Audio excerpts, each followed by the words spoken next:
Oh. Yeah, I don't know. Not sure.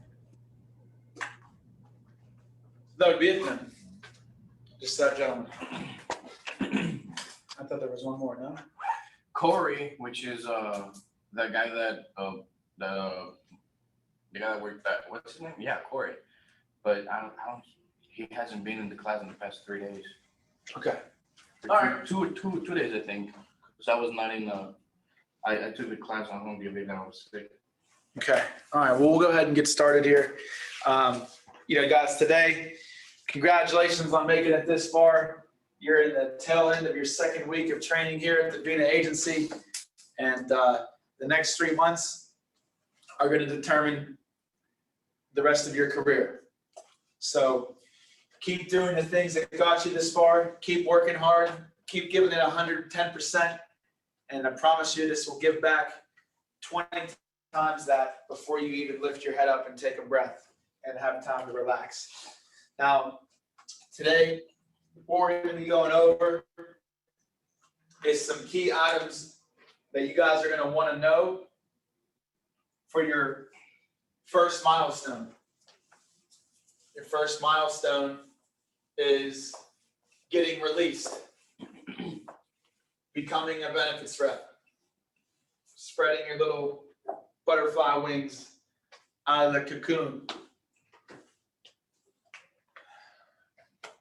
On a single marker in here. Oh, here, I think I have it. That one? Yeah. Nice. All right. So, not only are we going to learn about things you'll need to be released and be on your own, to pass that test, to pass that phone call, but we're also going to go over a checklist of things that you should have down to ensure your success even greater than already before. Some key things that you want to have mastered as someone that's going to be a benefits rep first time. All right, so the first thing we'll go over is the phone call that you're going to be on that will determine if you get let out of training or not. Okay, so the phone call, just making sure Tommy wasn't calling me. The phone call, guys, I don't know what to call it, pretty much like just call it the phone call this afternoon. I don't like to use the word release anymore. I don't want anyone to think they're free or they're released or anything like you got to stop learning or you got to be done with, you're done trying as hard, you're done giving it your all, you've made it, you're nowhere close to have gotten to the point where you can say I've made it. You're still learning a lot. And over the next 90 days, you'll be learning the foundation, pouring the foundation of your career, so I don't know who these people are. They call me all day sometimes. Really? Yeah. With that being said, though, so make sure you have questions for me as well at the end of this, because this will be your last training class. Some of you might be ready to go on Monday. Some of you might be ready to go next week. You want to have a couple things down that we'll go over before we can even allow you to be on this phone call, but we'll touch base on that after the actual phone call. So this will be with Giovanni for you, Lynn. Yes. And it will be probably for you, Ashlyn, with Casey or Josh. Who's your MGA, Ashlyn? Josh, right? Mm-hmm. He'll probably be with Casey then. So what they're going to go over is just pretty much separate tests to show that you're proficient. They're going to go over the union phone call. They're going to go over rebuttals and objections on the phone call. They're going to go over, the different types of referrals. So I've written down some of the newer things that Gio's added since we went virtual. And I had originally had this in my blue folder, but I think it's still in my office. So I'm going to run to my office real quick. I'll be right back in 1 second. I'm going to grab this finalized list for you guys. Sure.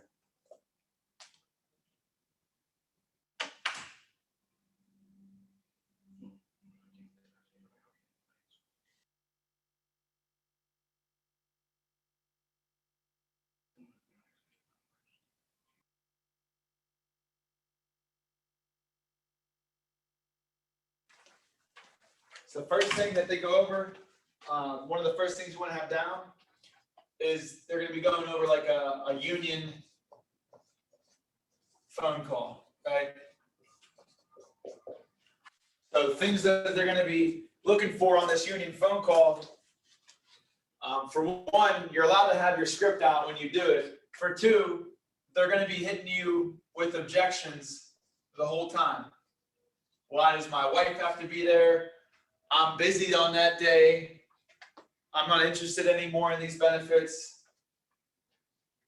In which you're going to have to master and show on this phone call is rebuttals. Rebuttals. Great question, Joe. Your wife has to be there because she is actually the beneficiary, and she also has access to these benefits as well. So they need to understand, she needs to understand how this works with what you have. The union requires it. Something along those lines, right? Now, after I say that, I'm not just going to say they require it and then sit there with my hands in my lap and not say anything. That's how you'll fail the release call. You want to go and object and give a rebuttal and go back to the close. Rebuttal, then close. Bless you. Rebuttal, then close. All the time. Close is not obviously applicable when you're on a phone call, so it's really meaning schedule. Rebuttal, go back to the schedule. Rebuttal, go back to the schedule. Does that make sense, Joe? Okay, great. So, like I said, we've been here for about a week and a half. We just got to figure out, are you and the wife still working the day shift? You know, always rebuttal and go back to the schedule.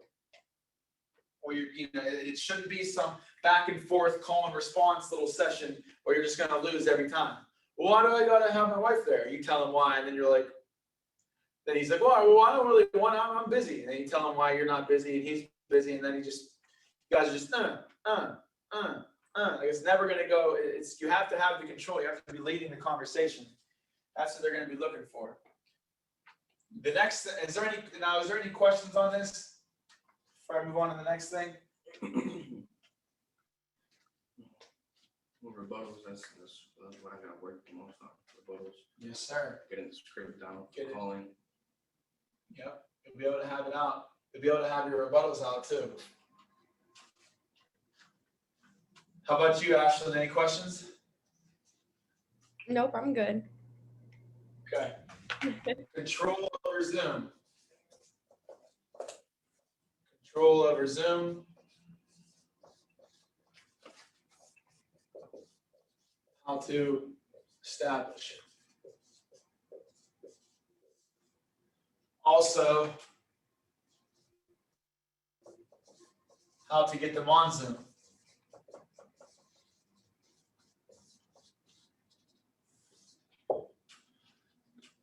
Who can tell me some ways they establish control over Zoom? Confirmation code. Good. Yep. Confirmation code. Well, pen and paper. Grab a pen and paper. Get to a table somewhere you can take notes. Ask them to move to sit closer. Make them do stuff. There you go. Get them to get closer. Is that what Gio taught you guys yesterday? Yes, sir. Good. Have them grab their phone, add the contact under child safety kit. That's another thing that they're doing for you. So that's control. Yeah. Yeah. Have them grab their phone. Absolutely. Answer questions. Have them answer your questions. Have them answer your questions. That's right. Get them in the habit of answering your questions. But in terms of the first couple minutes, it's kind of what you guys hit on in the first responses you gave me. You know, getting them to a table, getting them to get out a pen and paper, grabbing that confirmation code. Pretty much what I talked about in my first training class with you guys last Wednesday rather. You know, I talked about how the first thing out of your mouth should be the confirmation code. You know, verifying who they are. Not who I am. Who are you? Let me figure out who you are first. You know, that's going to make them be the ones playing catch up. They need to prove themselves to you. That's how the control, you know, starts. And, you know, we talked about how much control you already have when it's a union, especially from the RIP. Getting them on Zoom. So they're going to say, all right, you know, the release call is going to be very cut and dry. There's not going to be any emotions or laughing or talking or short, you know, like small talk. He's just like, all right, he's just gonna jump from thing to thing. Great, sounds good. All right, next thing. The client is ready to be on Zoom. Your appointment's in 5 minutes. What are you gonna tell me to get? What are you gonna tell me to get me on Zoom? Ring, ring, and you're just gonna be put on the spot. Hey Joe, this is Lynn with American Income. Had that appointment today for any time between 3 and 4. Just wanted to great, how you doing? Great, awesome. Just want to let you know we just dropped over our last member and we're on your Zoom call now. We're ready for you when you are. Go ahead and hop on, grab a pen and paper, Mary's home, right? Great, go ahead and hop on there. I'll stay on the phone to get you to help make sure you can get on. How's your day today? Yada, yada. Do you guys know the 5 different types of referrals? 5 different types of referrals. Yeah.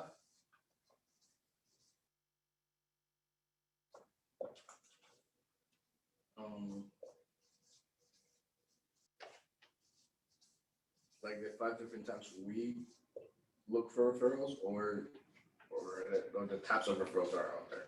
Types of referrals that are out there. So sales executive, will, Is that Will Kid referral? oh yeah, no, I'm talking about the discount card program. That's 2. Personals. No, Insurance referrals. insurance That's referral.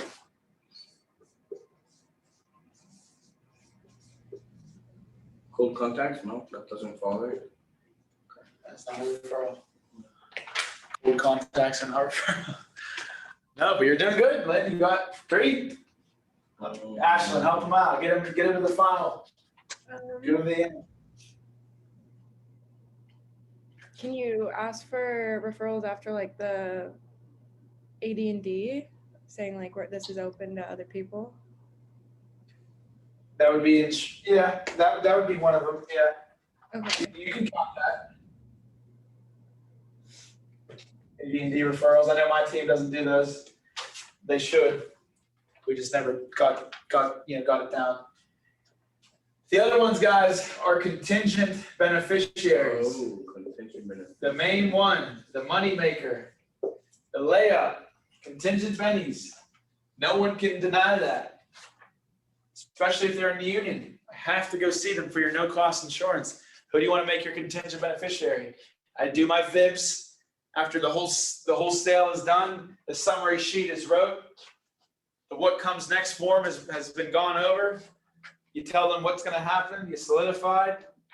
And then you say, all right, guys, before I get out of your hair here, scale of 1 to 10, how do you think I did for you today? Great. -5 from Joe, +10 from Mary. So I'm at a 5. I'm just kidding, Joe. I know you hate me. I'm kidding. But, you get the 1 out of 10, 10 out of 10, then you go into your VIBs. What do you think was most valuable? What was the most valuable part of the program today? And if I'm with the union, I'm going to use one of their little officer report forms to make it seem so much more legitimate. Have you guys seen an officer report form? Okay. Officer report forms. I'm trying to think. There's like a virtual one somewhere out there. I feel like there is, but I'll scan one and make sure to get that out. Well, Ashlyn, just ask Drew. He'll let you know. Officer report forms are a little 3x5 card, little reply card. Oh, that's the one that we talked about? No, it's a different kind of reply card. It's the same type, but maybe it's 3x2. I'm not sure. But the report form is pretty much has officer report form, name, address, phone number. What do you like best about the program?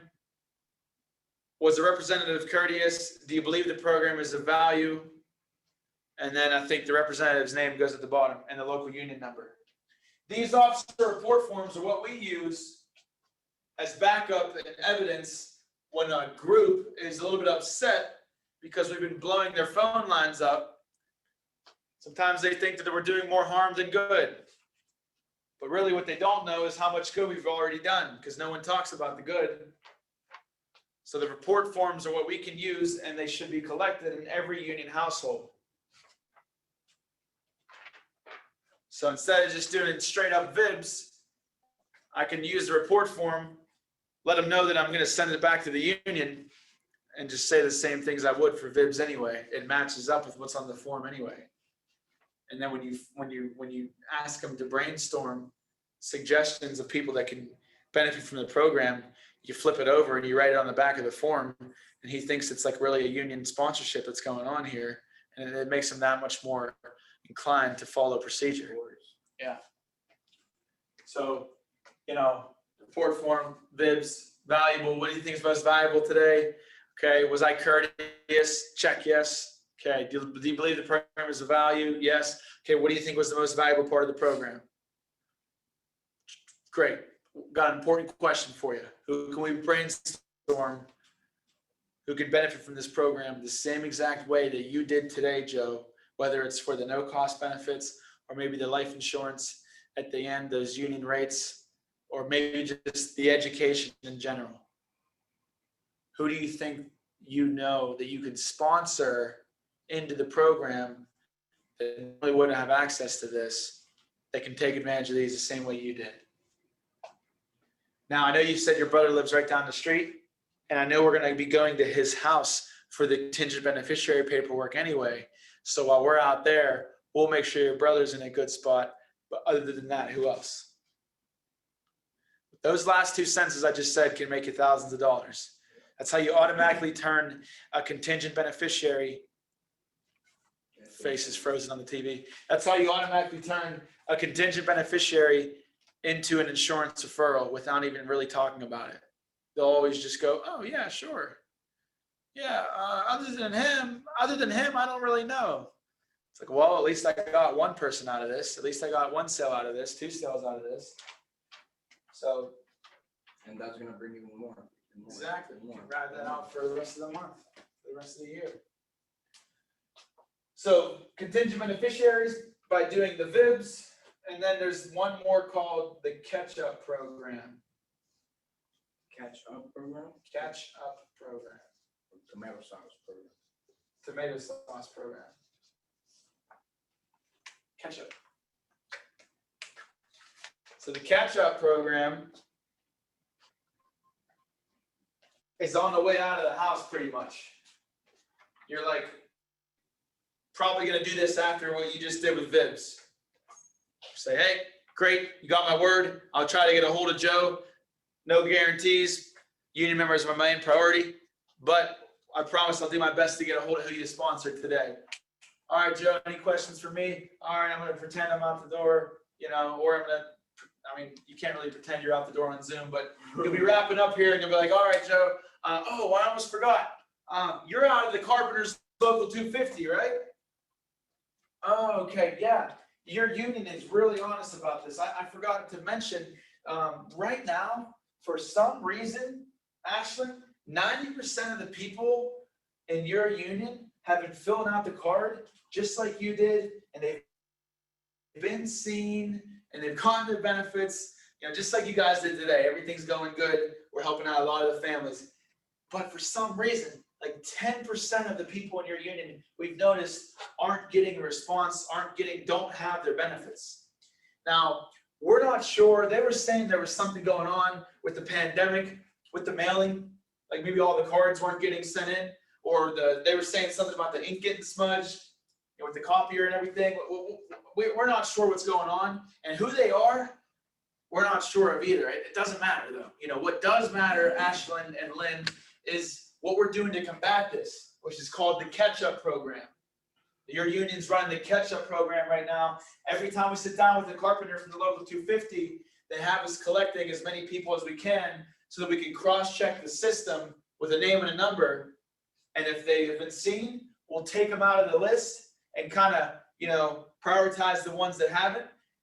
If they haven't been seen, we're going to take them out of the bottom of the pile. We're going to take them to the top of the pile of the cards. You should see the cards we get. They're huge. They're in big stacks. So we'll make sure to prioritize them. Now, I know you have a lot of friends at work.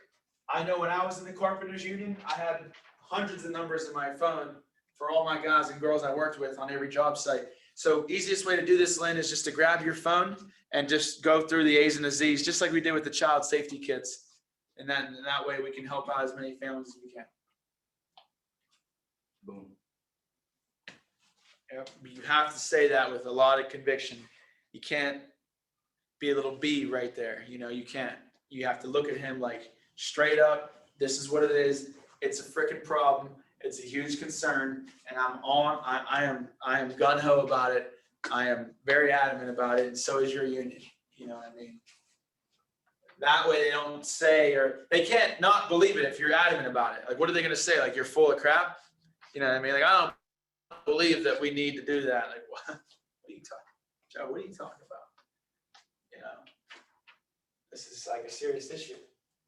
We don't come around too often. Why do you think, you know, if they fight me on it, I'll be like, no, I understand, Joe. I know you might not want to give out names or numbers, but the thing is, we already have their names and numbers. We already have everyone's information from your union. We just need to cross-check the system. So if you'd be so kind to help this union, help your union out, they're asking for your help, because you told me it's been a year, 2 years since you filled out that card, right? Exactly. Imagine if I didn't come by today and show you everything that we did and get you signed up. You said the benefits were amazing. The education was your favorite part, and protecting the family was the best. If I never showed up today, none of that would have happened for a long time. Course of your life could have changed. Your family's financial security could have changed. Let's not let that happen to another family just because we don't want to, you know, give some names and numbers. No one's going to use your name, Joe. I'll start laughing with him after being that abrasive. Don't worry, Joe. We just got to get it done. You know, Right. Any questions on that? It's fair. These are the types of things I use to excel. The leads weren't doing it for me sometimes. The ones I would see, I would treat them like gold. I would squeeze everything I could out of them. And that's what would get me a good couple thousand ALP sales to keep getting my pitch fine-tuned, and, you know, my real sales with real leads better and better. You know, these referrals are freaking huge. Promise you, if you don't implement these, you're going to have a hard time. You have to implement these. They're going to sound awkward. It might not sound right. You might feel weird. You might want to give up, but that can't stop you. Keep trying each referral collecting attempt, and you will get better and better, and it will feel more and more comfortable until there's nothing that anyone can say, and you're just a referral collecting machine that can be self-sufficient and needs and can just at a snap of a finger make it happen. Any questions on the referrals? Most important part of the close. What's the most important part of the close? The most important part of the close.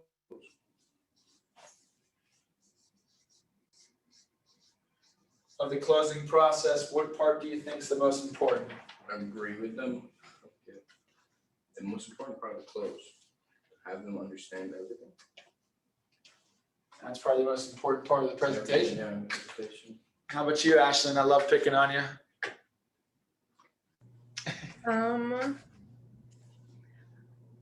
I'm not sure. All I don't know. right. Well, now hopefully you'll remember, because I'm not sure it will make you fail your release call. So, guys, the most Solidification. No, never mind. close. That was close. That was close. I'm still brainstorming. Like, I'm thinking about the most important parts of everything. I'll let you brainstorm for another few seconds, because I think you're really close. All right, solidification is closed.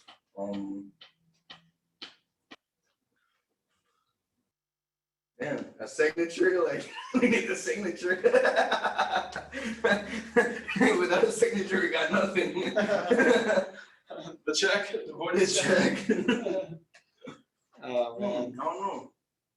I'm thinking about a lot of stuff, but I think the right stuff. I don't think it is. After that, they ask you what the art of the close is as well. What's the art of the close? The art of the close. The art of the close. Dude, I have this in my notes. Hold on. I got this somewhere. Alright, training class with Tommy. I think I have it here. No. Assume the sale. Yes. Sell, let's Assume go. the sale. All right, most important part of the close is assuming the sale. The art of the sale is the takeaway.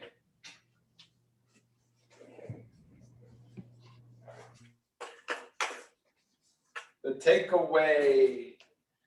Like Wiz's song, gives me a feeling that no one can take away nothing from me. So as much as you guys want this, as much as you guys need this, and as much as I want to get you guys caught up with all our union members, we just got to make sure you even qualify. That's right. Now, have you ever been advised by a medical physician to stop drinking or being part of the AA Or NA. or NA? Good job, buddy. That's the takeaway. Assuming the sale is asking them which area of concern they would choose if they knew they weren't going to be coming home tomorrow. Which area of concern would they want to guarantee was protected, no matter when, no matter how? Oh, I like your outfit today. I picked it for him. You picked it for him. Wow. So asking them which one do you think, if you wanted to guarantee was taken care of for the family, no matter when, no matter how. That's assuming the sale. You're assuming they're already buying it, right? Which one do you want to make sure is protected? Assuming the sale on your guys' script over there with Drew and Josh, I think is a little bit different. It's like, knowing that these are going to be left behind to your family. It's like, how much do you want to get taken care of? You know what I'm talking about, right, Ashlyn? Yeah, because they have a little bit of a different part. They still ask them, like, what is the most important one they want to take care of, but there's like one more sentence I feel like they have in theirs where they're like, no, maybe that's it. I think that's just it. No, because everything that I'm thinking of, it's just the question, like, which of these, if you had to choose, is the most important to you? Okay, so there's nothing else before that, after that, a sentence or two? Like that also kind of assumes that they're going to get it? I can't remember. I think we're good. I think that's exactly what it is on both presentations. But yeah, and then the art of the close, the takeaway is what Lynn said. As much as you need this, as much as your family needs this, we just got to see if you can even qualify. Any questions, guys? Okay, these next two are pretty big for retention. Solidification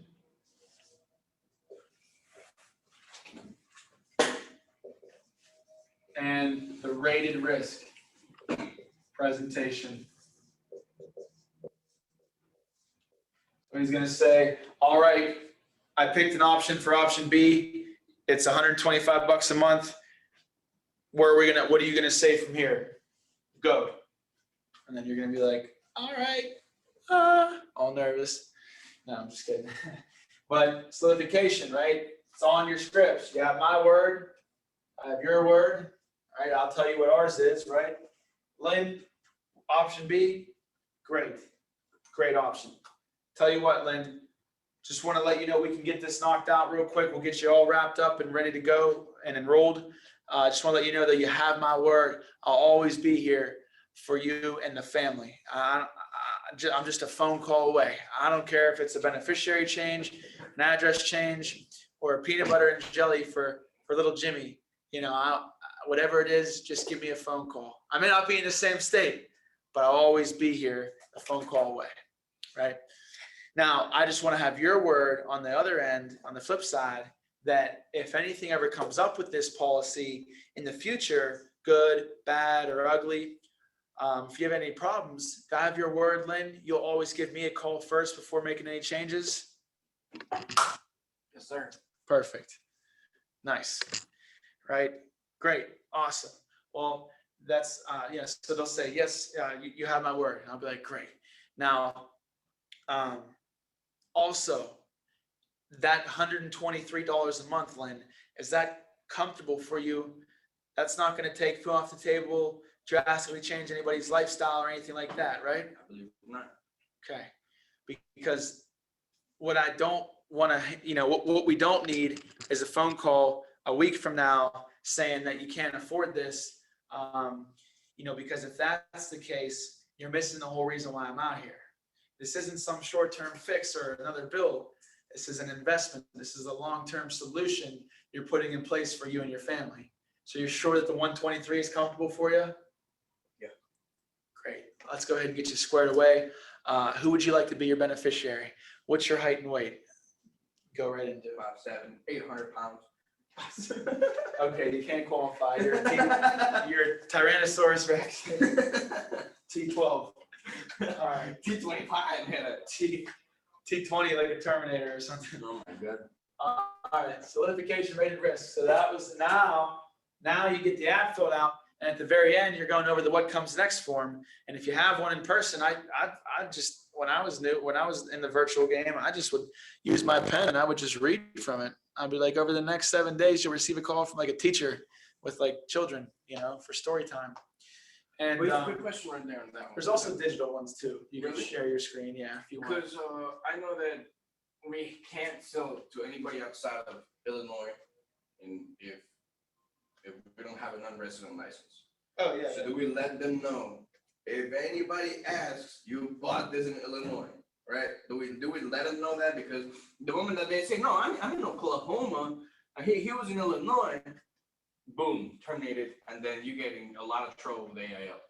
Well, I mean, I would hope that you would know where they're living before you get into everything. Well, yeah, that's what I'm saying.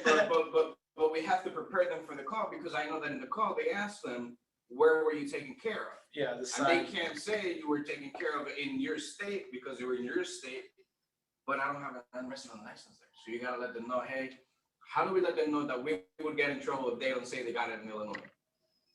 Because that's one thing that I've seen that could potentially destroy yourself. I mean, you can't sell to people outside the state, so like you just, especially for sake of this training classes, I'm being recorded right now and possibly being put on YouTube.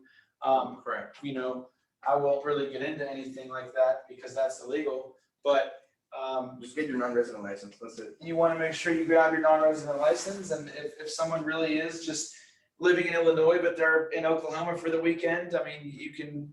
Hopefully, the husband's still in Illinois, and you can let him know, like, hey guys, I know that you really live in Illinois. I know you're just out right now for the week. But typically we're coming to everyone's homes to get them set up with this. I can't technically provide you with coverage while you're in Oklahoma. What we can do is just hop back on when you get home, and you can sign when you get home. Okay, perfect. Or you can just, if you think they're really trustworthy and you don't want to lose the sale and make them hop back on another day, you can just be like, I legally can't tell you what to do, Lynn, but I know you really live in Illinois, so I would just let them know that if they ask that you were still at your place, you weren't on this vacation that you're on right now, and really everything will be just fine. If anything, I'm the one that can get in trouble, not you, Lynn, right? But that's just not recommended. That's not good when it comes to the regulations and the Department of Insurance. You always want to act as if they're right over your shoulder there. But anyway, so good question. Is there any other questions on anything like that?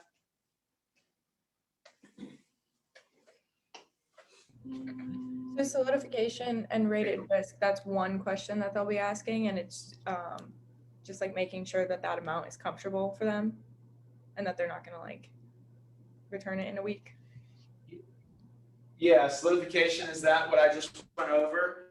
Rated risk is when you get to the what comes next form and you tell them over the next 7 days, over the next 2 to 6 days, their 123 will come out just to make sure you're covered immediately. Mm-hmm. And then after that, it will come out on the 23rd because that's the day you chose. Does that sound good? You said that works for you, right? So that's I solidify it again. I'm like, that's good, because a lot of times they don't know that. You have to say it exactly like I'm saying it. Over the next 2 to 6 days, this will come out of the account to make sure you're covered immediately. They'll be like, oh, that makes sense. And then it won't come out again until the next month on the 23rd. That's comfortable for you that you said that's going to work. That's good. Okay, great. Now, over the next several days, you'll receive a call from home office in Waco, Texas, to verify the information that we put down in the application, make sure I didn't mess anything up, put your birth date down wrong or anything like that. 2-minute phone call. It's going to be coming from Waco, Texas. I always tell them, I never tell anyone to answer 800 numbers, but this will be an 800 number. Look out for it. Take note of it real quick. Write down for me, Lynn, 800-411-8808. That's the number that they'll be calling for that verification call. And I believe you said the best time to call was 6 to 9, right? Yes, sir. All right. That's retention. That saves retention. They know the call is coming. You don't get a bulletin. You don't get it not sent because they couldn't get on the phone. If it's over 1,500 ALP and you're in your first 90 days, they're going to need a verification call from us, like Edgar from front desk as well. So you'll need to let them know there's going to be 2 verification calls. One will be from our number that's on Google, our home office number. Give them that area code as well. And the other one will be from our home office in Texas. That will be the 800 number. And obviously Edgar is going to be calling before the apps get sent off, which is Monday to Wednesday between the hours of 8 and 3. So you got to be very specific. It's not going to turn them off. You're just going over systems and procedures. It actually makes it more solid. More. They feel that that's, yeah, exactly. So people always try to rush that or stray away from that. Promise you, you'll lose silly money to something silly as that. And it really, it's bad on the client because they don't have coverage now and you probably ain't going to see them again. And it's bad on you because now you didn't get your ALP, now you didn't get the production. So for something that's as silly as them being confused and now I got drafted. I didn't know I was going to get drafted on this date. And, oh, you know what? We're just going to let it go. We're just going to, it bounced my account, $35 overdraft fee. We're just going to let it go, They even had us asking before, it's like how much money do you have in your bank account? I just want to make sure you can afford it. That thing, it was weird. It's like a sales tactic, I feel like. Yeah. Let me finish the last part of the what comes next form, and then I'll take your question. The last part is it says over the next this is the rated risk. Over the next 6 to 8 weeks, your insurance application will be finished with underwriting. During this time, and this is all on that paper. During this time, you'll still receive deductions and you'll still be covered if something happens to you. Now, after the 6 to 8 weeks is over, the underwriting process will be finished. You'll receive your policy from home office and you want to put that in a safe place. During underwriting though, Lynn, they have me tell you 3 things can happen during underwriting. 1, you could get approved standard for the price that we talked about today, meaning that all the medical questions and all the history is truthful and it holds up with what they find. 2, you could be declined, which means maybe something very concerning popped up in your medical records. Obviously, you don't have anything concerning in your medical records, but you could possibly be declined if they found something along those lines. And then the last thing that could happen is you could be rated. And just like with car insurance, when you have a history of bad accidents, they give you a little bit of a higher rate. And it's the same thing. I know you said you had diabetes and high blood pressure. So you might look to see a $5 or $10 a month rating there. That's what I'll say for someone that has problems. For someone that doesn't have problems, I'll say, but you don't have any problems or concerns with your health. So you most likely won't be rated. This will be the price you pay for the rest of your, that will be the run that's locked in. But they just have me tell you, you could be rated for a health problem. And if it's over $10 a month, Ashlyn, they actually have me call you and discuss different options from there before we can put that through. If it's under $10 a month worth of a rating, they actually just build it into your premium automatically. They'll just build it into your premium automatically. And I still call you either way. So that's the rated risk. You could be rated for a health concern. If it's over 10, I have to call you, discuss your options from there. If it's under 10, it's built into your premium automatically. Either way, I'll still call you. Any questions on that, guys? All right, great. And then you get the VIBs going and get the VIBs called, call the referrals that you can and get out the door. And you just made thousands of dollars in 2 hours and just rolled another $2,000 in another 10 minutes, and life is good. Families are protected, you feel good, they feel good, you're doing a great Your thing. pocket is protected, you're protected, you're Right. protecting them. What was your question now? I do remember one thing about this before, but they had us mention every single person we signed up, every single person. When we do the app, we put all the information in, we get them locked into A, B, or C. Let's say they choose B. B is $120 a month. But I don't remember how it went exactly, but they told us the first draft is gonna be this amount. The remaining drafts for the rest of your life are gonna be $12 less. Or it was something like that. And I used to see it because I used to see it right there that there was a $12 first time fee that goes within it. And then they had, let's say that it was $120. Then they had to tell us, okay, so this is what it is, and then the rest of your life is gonna be $12 less. Okay, does that make sense? Because then they see Accident that health. they, Accident and health. yeah, Those policies, the hospital policies, accident and health policies, there's a yearly fee to like get started. there you go. So Yeah. like that's another thing that they were gonna say, you know what? And actually, your first draft is only this. But then the remaining balance, the remaining drafts that you're gonna get is actually $12 less. So I actually helped you save another $12. And at that point, they see that you're actually helping them save even more money. And they would lock them into stuff. You know, there's little beats and things that would give people interest. And after you lock them in a price, oh, it's $120 a month. Okay, I could afford that. Oh, actually, look, it will be $12 less for the rest of it. $12 less, even better. Type thing. That's Yeah, no, you don't gotta worry about that. Okay. Yeah, that's a That's a question I had a long time ago that I completely forgot about. it's good. It's a good question. I'm glad you asked. It's like an initiation fee kind of for the hospital stuff. It's weird. Any other questions about the solidification rated risk? We good so far? Guys got this number? Yes. All right. The last thing that you want to have down for this call is you might possibly get hit with a close. I want to think about it. He's gonna be like, oh yeah. He's gonna be like, how do you display your options? You're gonna be like, option A is this, option B is this, option C is that. We just gotta figure out which one makes the most sense to you, which one's gonna fit your family's needs the most. And then he's gonna be like, I want to think about it. And you're gonna have to hit him with it. So get your closes down. Mm-hmm. I do remember one close that was preparing them before the presentation. Nice. That said, guys, usually I think I remember it's kind of like that, like this, guys. I'm not 100% sure if that's the wording. There's just two things that there's just it was one or two things. There's a thing that most people tell me at the end of this presentation, and it's for them that say that I want to think about it.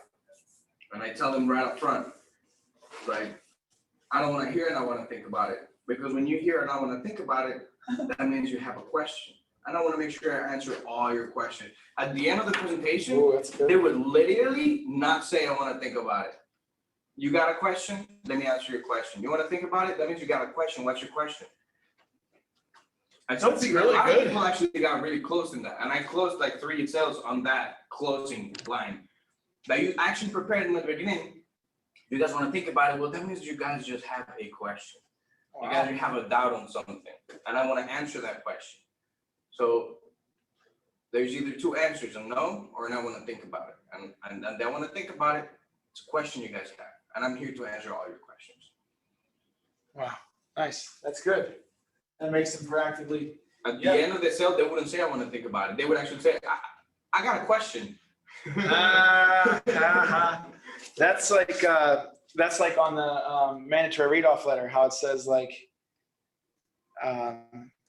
that's basically saving me from something like I want to think about it. Exactly, yeah. Yeah.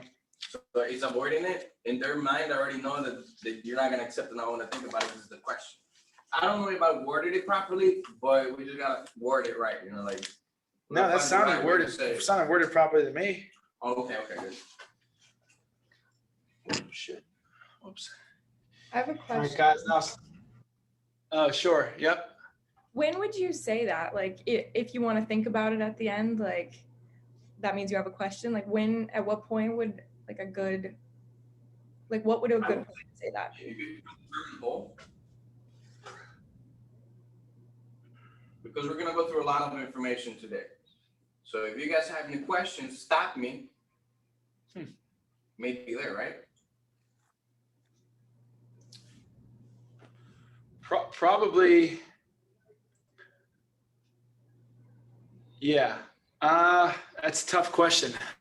We have to find where to put it in the script if we implement it, you know? I'd probably say that after the mandatory read-off letter. It's probably the best place to say that. Yeah, because we could put it Yeah, you onto could slide it right in there. Right, we could put it onto like the union says or something like that. They ask you make the decision today. That's just saving us from saying something, hearing something silly like, I want to think about it, because if you want to think about it, really what that means is you have a question. And if you have any questions, you might want to, right there. That's perfect. Okay, awesome. Thank you.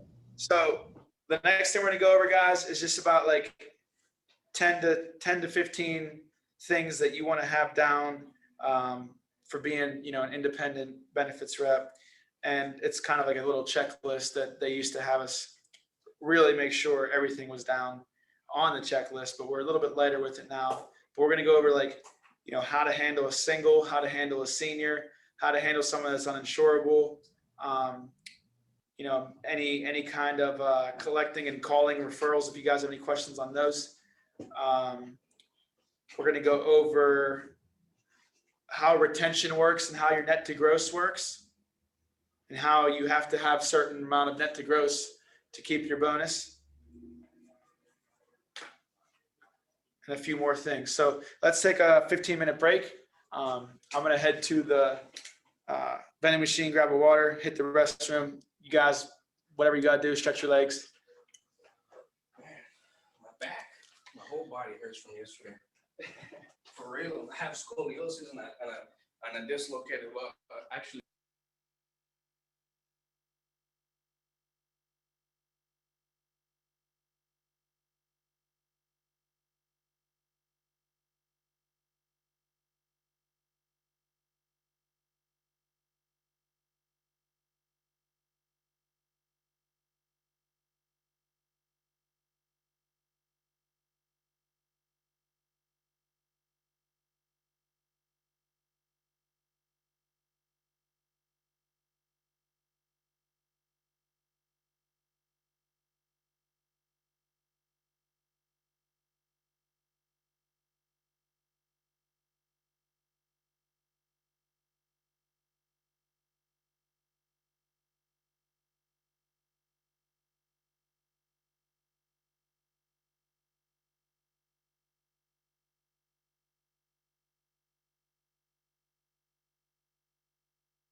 Stand back there. I know I have ugly hands.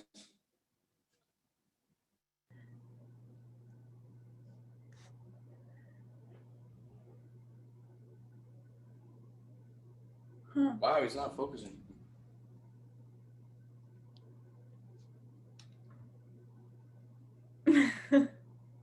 No. Well, I guess we gotta get glasses for this camera. I know, You that's got what a it's discount card for it, put though? my contacts on.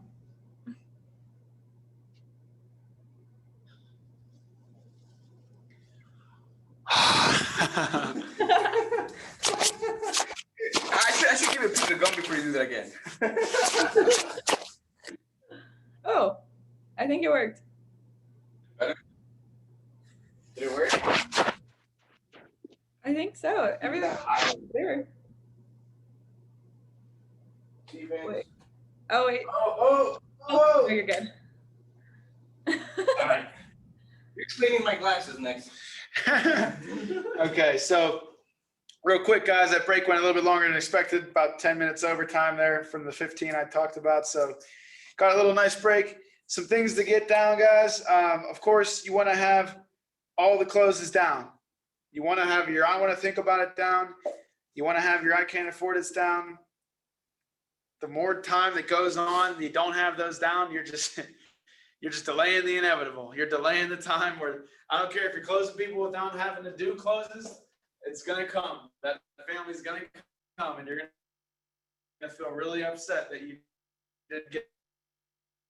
had not had it successfully done. Now, how to establish control and why it's important. Can anyone tell me why control is important? Give me two reasons, a couple reasons why it's important. Then you won't sell nothing. Why not? Because they won't care about you and why you're there. They won't care about you. What do you think, Ashlyn? Why is control important? I feel like it gives like a level of respect too, like you're in charge and controlling the situation. They're more likely to listen and respect what you're saying. Right, exactly. Yeah. You know more than them in a subject that they have no idea about. Right. You better listen. Right. Absolutely. It's just like a doctor. You know, when you go into the doctor's office, you just wait around in this room for probably half hour. You don't even know what's going on. Then a dude comes in, hey, how you doing? Looks at what the nurse just came in and did. She just typed your whole life story into the laptop. He comes in, looks at it. He says, bend over, cough. You bend over and cough. He says, touch your knees. Let me smack your knee with this mallet thing. He smacks your knees with the mallet thing. He touches your tonsils. Oh, yep. Looks like you got strep throat. Here you go. You need this prescription right here. Take this to get rid of your strep throat. Does anybody question the doctor when they get that done? No. No. You sure he's a strep throat? Yeah. No. Because he has control, right? How to handle a single compared to how to handle a senior. With a single person, you want to obviously gear your term and hold and your needs a little bit more towards cash value, investment, the long run, health and age. Drop little golden nuggets throughout the presentation. That's why I got mine when I did, because the younger you are, cheaper it is. Should we keep our policies on? No brainer. I have my policy at my house. If they actually do you even have this? Cool. Yeah, I would. I don't think they're gonna ask you that, but I would tell them, yeah. I'd keep your policy around, yeah. You can always show them what a real whole life policy looks like. How about a senior? What do you think we focus on selling with a senior? Funeral expenses, will. What do we got? What do we got that goes along with the funeral? Freedom of choice. Freedom of choice. Yes, sir. Seniors want something guaranteed. Seniors like to pay for something that's going to guarantee a return. It's going to guarantee them what they want. That's why they hang around on. That's why they're victims of infomercials all day, every day. Because what do infomercials always say? Guaranteed. You're guaranteed to get your money. If you took the COVID vaccine 10 years ago, you're guaranteed. Right. Guaranteed to be the cleanest carpet you've ever seen with our new Shark Mop Pro. You know, all that stuff. They like guarantees. They want concrete. They They want something to be certain. They like certainty. I'm certain you take this freedom of choice down to anywhere, it's going to always take care of the funeral and make it very easy, guaranteed 3 to 5 day payout. Funeral's always taken care of, guaranteed. No other company has that, right? How to handle an uninsurable client. You just can't get this, man. What do you think, Ashlyn? How to handle an uninsurable client?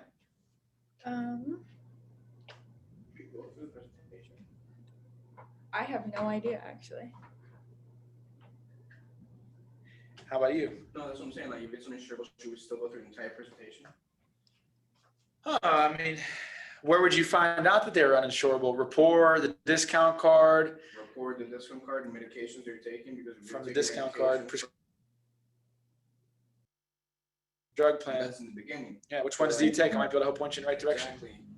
So now if they're taking stuff to work because they're in the hospital not long ago, you gotta find out if they were hospitalized in the past 3 years, 2 years, Mhm. 5 years. 5 years. Hospitalized in the past 5 years, children, any of that stuff. Because I wouldn't go into the whole entire presentation if I know their income qualified. Well, good question. Glad you brought that up. So if they're uninsurable and you find that out in the discount card, you want to start focusing on the healthy spouse. You want to start making sure you put emphasis on the healthy spouse, build the need for the healthy spouse. You want to make sure you start putting emphasis on the no-cost benefits so you can get good referrals collected, right? Put more emphasis on just being someone that's there to help and educate rather than to sell and make a point. And they'll start to like that more and more. And when you ask them for referrals at the very end and you don't even sell them anything because, you told them, I'm just going to be honest, you can't qualify. I mean, they're going to be that much more inclined to be like, this is an honest guy just doing honest work. He didn't push me. He wasn't salesy. He wasn't, pressuring me. Yeah, I'll give him referrals. I can easily see you sitting down with my family, give them someone that they can see sitting down with their family. But on the other hand, if they have a healthy spouse, you want to sign up the healthy spouse. You want to double up the coverage on the healthy spouse.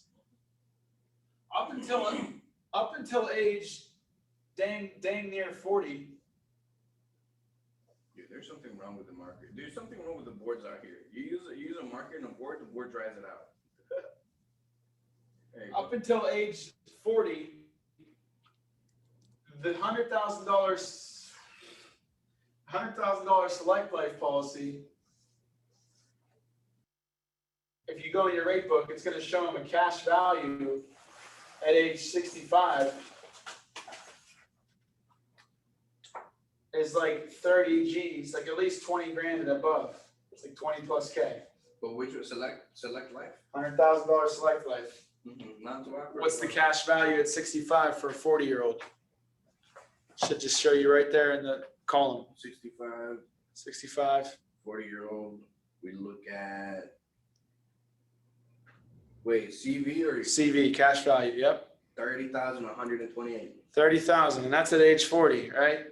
45, what is it? 45, we're looking at 26,765. 26 grand, right? Why is it going down? Because there's less time from then to 65. Okay. Yep.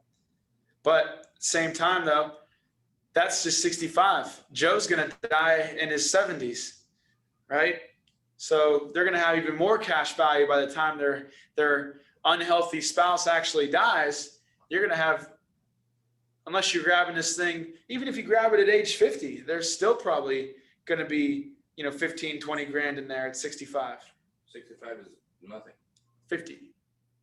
Oh, so if you grab it at 50, let's say you grab it at 50, that's 22,232. 22,000, right? So they're always, most likely you're going to catch them and sell them before this age, before they get older.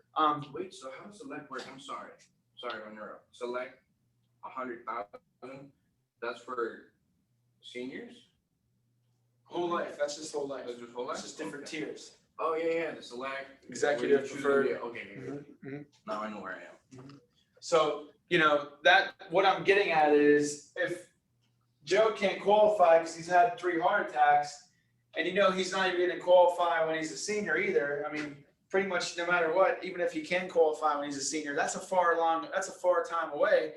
We don't want him to have to pay for those senior rates, wait all that time, and maybe not even be insurable as a senior, right? So with Joe as a senior, or with Joe as being an uninsurable spouse, I'm going to get Mary a $100,000 policy no matter what the price is, because what Joe and Mary would have paid for their two policies separately is most likely going to be well affordable to put together for Mary's $100,000. That way, when Joe dies, Mary always has at least 20 grand in her cash value to pull out and pay for his funeral. Right. Oh, now we're gonna focus on her cash value because she can't pull the money out when he dies. Yeah, you pretty much tell them before you write down the options, you'll say, instead of saying, I don't see any reason why you wouldn't be able to qualify, you'll say, now Mary, I don't see any reason why you wouldn't be able to qualify, but Joe, unfortunately, due to the heart history that you have, make it as easy as you let him down easy. Due to that history you have, they can't offer coverage right away, and I think they might be able to get you covered for what you want, but health, I think the rating would be so high that it wouldn't even worth the rating they're going to give you. That's like a nice way of saying you're going to get declined, without saying you're going to get declined. Because if you tell someone they can't have something, it kind of turns them off the whole thing. Or they got money and they're like, I don't care, I want the coverage. They know they had 2 heart attacks in the past. They got money. Heart attack, I mean, he's really getting declined. I'm just trying to tell him nicely that he's, but I'd be like, no, I'd be like, for sure, Joe, like, I'll tell you what, like, if that's how you want to roll, like, that's rare that they're going to be like, I don't care, I'll pay whatever. Then I'll be like, all right, well, we got to trial you at least. We have to trial you. Like, according to underwriting, I have to trial you. We'll go ahead, we'll double up on the healthy spouse. We'll double up. What we always do for people in this situation is we double up on the healthy spouse, which is your wife, Mary.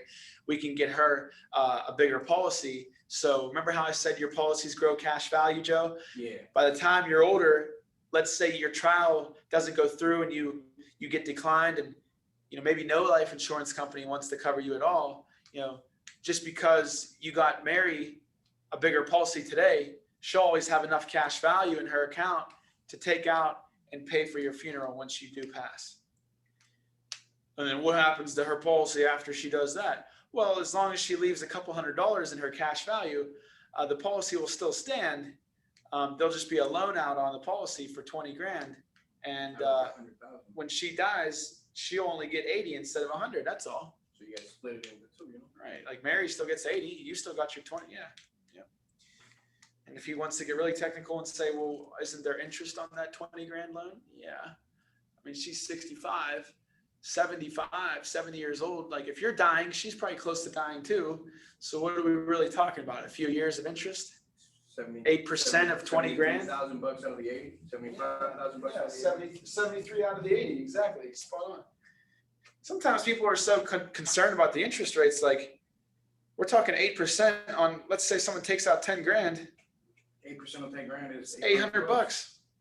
$800 a year, coming off of 80 grand, 90 grand. I mean, it's all right. Pretty reasonable. Better than any other type of loan you're gonna ever go try to get anywhere. Better than the loan she's gonna get to pay for your funeral. Exactly. They're gonna charge her 20% interest rate. Yeah. Need half of it right away. You're gonna have to sell the car. Hurting your credit. They'll come after you if you don't pay it back. We just keep taking it off your death benefit if you don't pay us back, and you still get money. And that was never your death benefit in the first place. And the credit bureau will never know about it. And the credit bureau will never know about this. And you paid 0 income tax on that loan. As long as your policy is still in force, you paid 0 income tax on that loan. You could take 20 grand, go flip it in an investment, repay your 20 grand back, take your profit, and never pay a single ounce of income tax. Would you do the same with a 20-year paid up with somebody that's younger? Would I do what? Would you do the same with a 20-year paid up with somebody that's younger? No, right? We don't have 20-year paid up. We don't? We just have reduced paid up options. Oh, reduced paid up options. For each policy. You can take it at your 20th year. Yeah, right. But we don't have that like single pay, 20 pay, Exactly. But would I do the same thing? Like, what do you mean? Like if he's an Uninsurable and then, like she is gonna take some cash value, so like something that adds up cash value faster. Oh yeah, like a paid up at 65 will add more cash faster, I That's think. what I'm saying. Yeah. Or just a bigger policy usually is what you want to go for. True. If the 100 grand isn't floating their boat with the 20 grand in their cash value, show them 150, show them 200. If they're young, that 200 will go quick. Oh, yeah. Easy way to tell is by looking at the 100 grand cash value. If you want to know what it's going to be for 200 grand, just double it. But just add it. Just double. Okay, so if she were to get at 25, at 50 years old, at 65, he would have 22,232, so it'll be 44,400. For a 200 grand policy, yeah. Yeah. And but for a female, it would be 19,000, so double it up. 38. Yeah. Yeah. I think it's even a little bit more because there's more cash in there. And this is from 2017. Yep. That's from 2021. It's just 2017 CSO.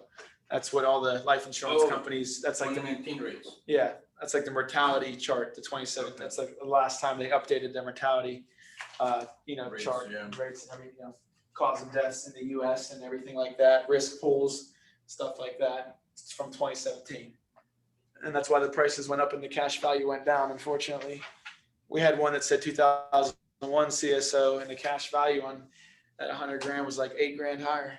What? Yeah, unfortunate. It used to be a really nice selling point. Yeah. It's really cool. That's why I used to get a lot of truck drivers. What? Yeah. Cash value? Mm-hmm. 4.5%? I don't have to pay it back. What? Yeah. That's my next tractor. Yeah, that's my next truck right there. Any questions on that, guys? Obviously, of course, focus on referrals as well. Yeah. When to use a senior presentation? Well, when they're over the age of 60. And it automatically pops up. So now, you guys can, if you get to a senior who's 60 years old, and maybe their, senior life only lets you do 0 to 30 grand. Oh yeah, they don't let you go. They don't let you go past 30. So let's say there's a senior that's like wealthier and they can afford over $300 a month for 30 grand, $200 a month for 30 grand, and they want to see 50 or 100. You can show them the regular super combo. They just have to qualify for those questions. A lot of seniors over 60 probably won't. Would you go with a term? Because after 65, they don't let you do term. Yeah, term's going to be done at 65, 70. But you can show the person like, yeah, I can qualify you for 50 grand and 100 grand. And I can write you down bigger options, Joe.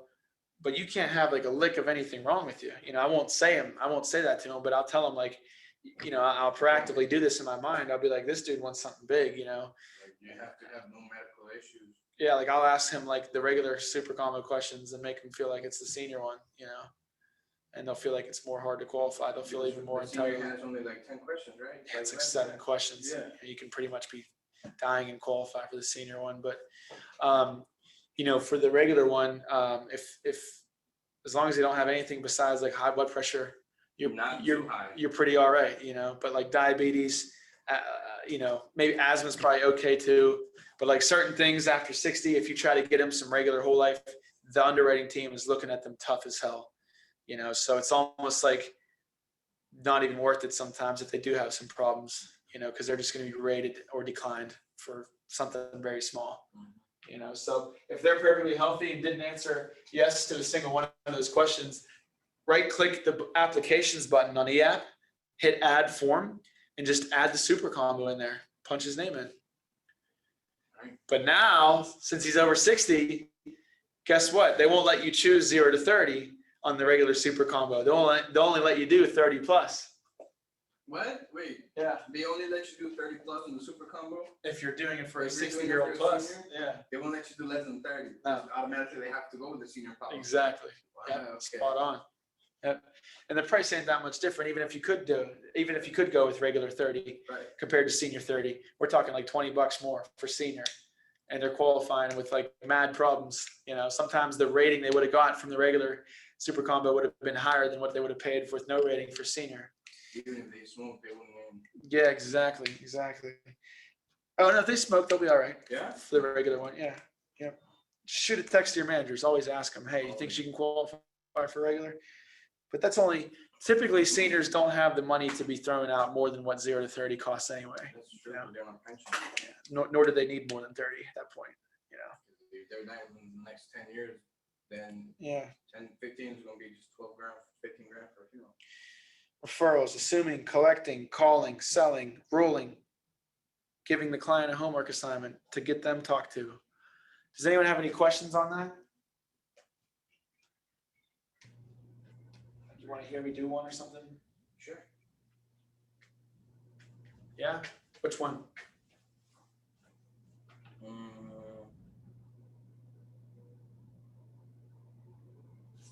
Senior presentation? What, like a referral? No, not a presentation. But like, okay, so you said do one out of what? Because you Like, said. do you want me to, I can show you how to call, how to collect, how to assume, like what you want to see, assuming, collecting, calling, selling, calling referrals? I'm having trouble with my calling in general. I have to get it down. Calling in general is all about being loud, Yeah. all about bringing the noise. And they tell me here I'm not loud enough. I get home and my mom's like, why are you screaming?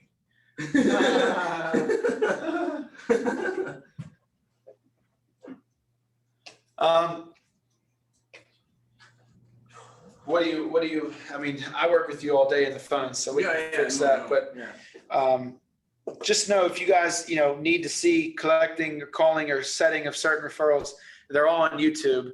They're all on the another website that's really good is thekeyforsuccess.com.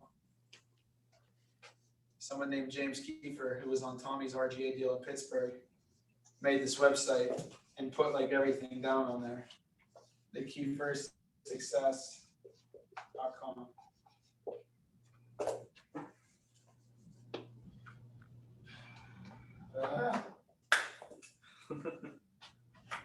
There's something we should just use chalkboards. Thekeyforsuccess.com. The login is agent. Password is unfortunately, I think it's Trump 2020. You did not say that.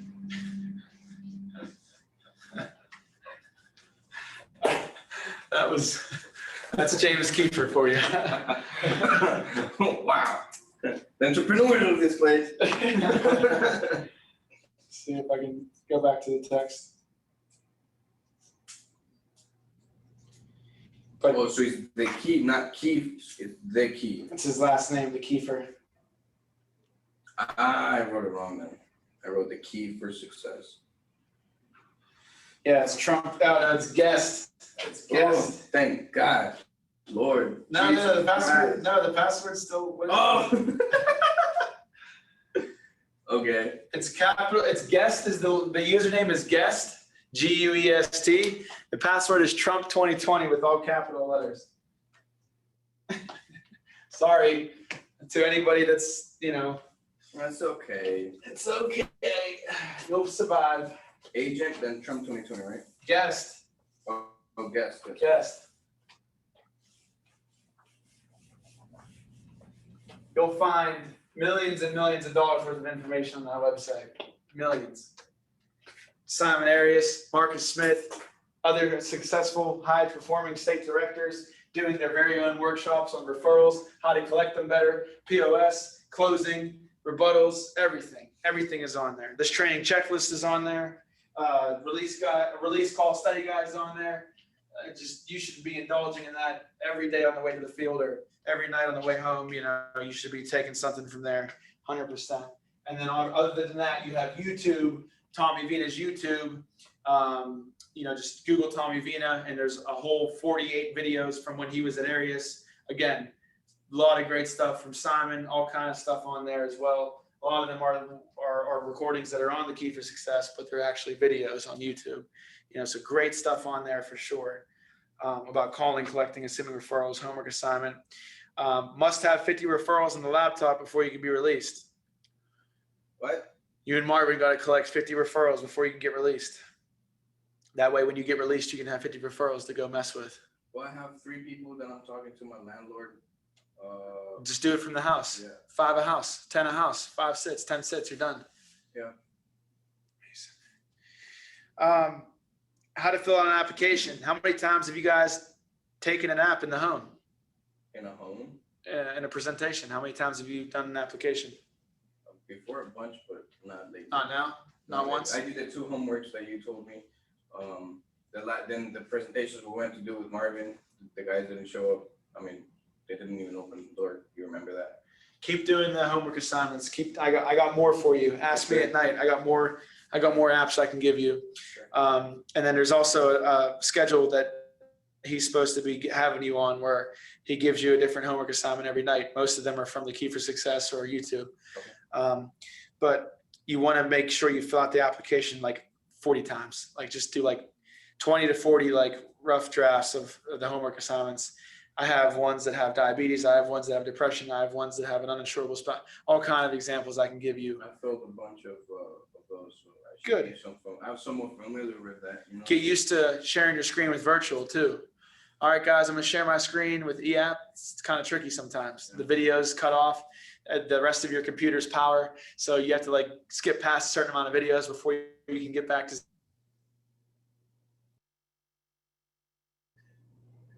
You know, it's pretty tricky on Zoom. They need to see the application. You're frozen. Yeah, always when you're doing, and now when you write down options, I wouldn't recommend sharing it. But when you're writing down their medical information, when you're taking the questions on, when you're punching in their information for their bank and everything, share the screen. That way they would actually see if something is misspelled, their Yeah. names, last names, or kids, or anything like that. Yep, they see the legitimacy too. First 4 questions on the app and the first form that they sign.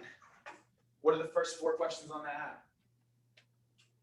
Because while you're getting to the point, while you're skipping the videos that you didn't play, and you're getting to the qualifying questions, because you just told them, I just got to see if you can even qualify.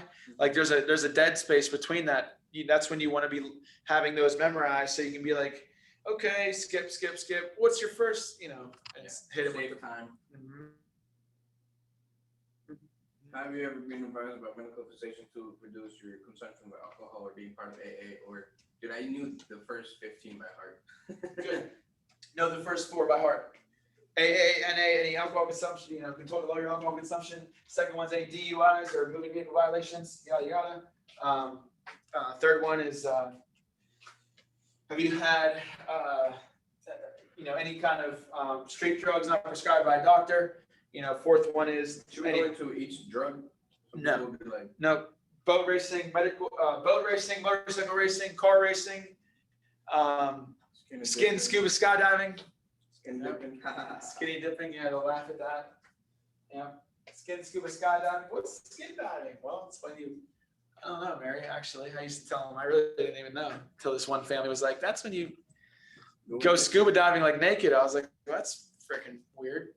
Why you want to do that? What do you mean? It's fun. Stuff's all over the place in the middle of the ocean. It's kind of weird. A fish goes up to you. What is this?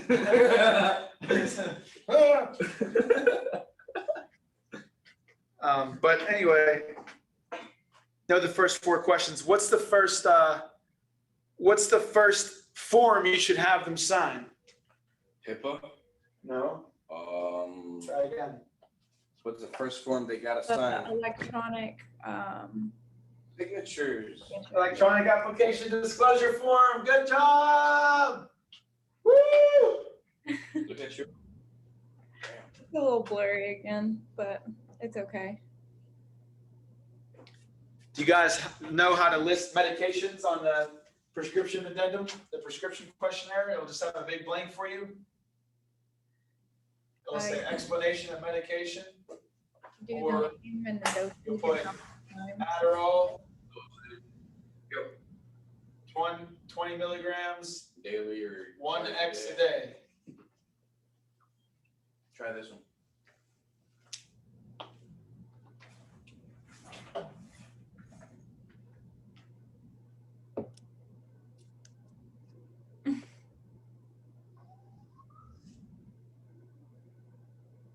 Oh wow, look at that. Nice. Getting good at this. So yeah, Adderall, 20 milligrams, 1x a day. And then what? This is what everyone forgets. What's it for? For ADHD treatment. Whatever. I don't think it's mine.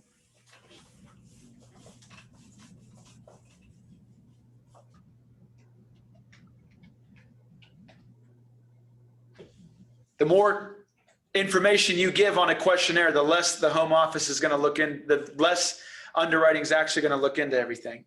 So it's better to be as specific as you can and make them sound as good as you can. It's well under control. High blood pressure is well under control. No problems, right? No concerns. Don't let the questionnaires bait you into making it really bad for the client. Like when it says, how much did you used to drink? And it says less than monthly, weekly, daily, multiple times a day. Try not to put multiple times a day down for the poor client, you know? And make sure you spell every day, even check your spelling. Yeah, check your spelling and understand that this underwriter wasn't in the sit. They don't know what's going on. You have to make it look exactly what it needs to say from an outside perspective so they can understand what's going on. If they don't understand what's going on, they're going to start guessing, taking shortcuts, and that's harder for the client. Or they're going to need to make a bulletin and go call the client, and then you have retention problems because you got all these bulletins. Your client's on vacation and he didn't answer you for a week, and the policy went incomplete. Or you didn't tell the client to put your phone number in their phone when you were doing the what comes next form. Put my phone number in your phone right now. That's what I would tell them, for real. And the picture that you guys take together added. Yeah. Yep. So you know who you're going to be talking to and the right person that you got to talk to. Yep. Send them a thank you card. Also their birthday in the system, you can send them a card. Yeah, I put their birthday in my contact system. Yep. Yep.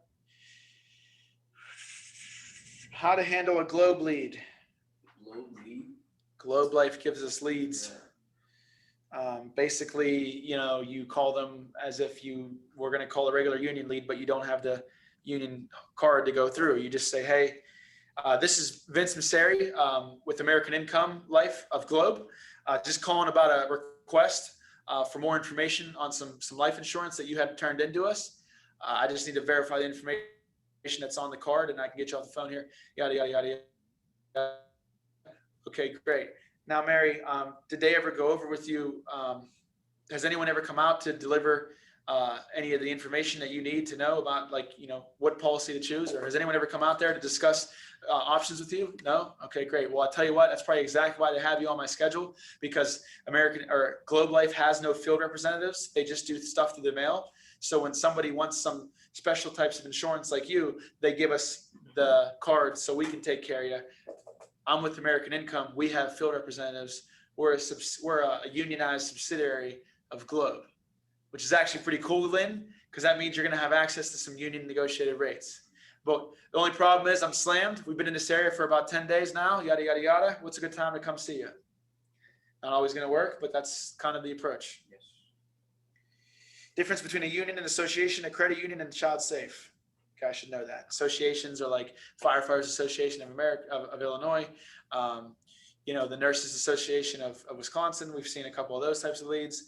ABATE is the biker club. That's an association. ABATE Biker Club? Yep. America's Bikers Against something. They're like. And that's union?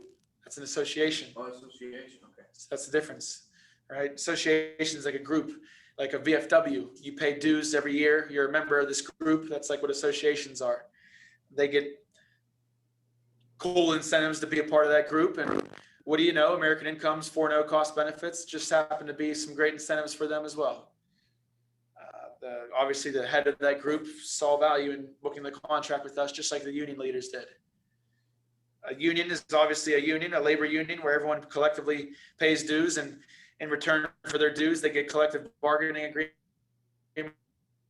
and they get union negotiated wages, benefits, insurance, rates, safety, everything.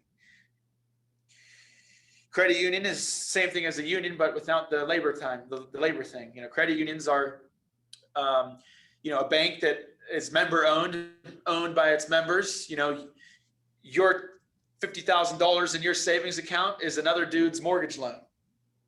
Oh, crap. Okay. You know what I mean? So it's not something that goes into the stock market. It's invested within its own members. Yeah.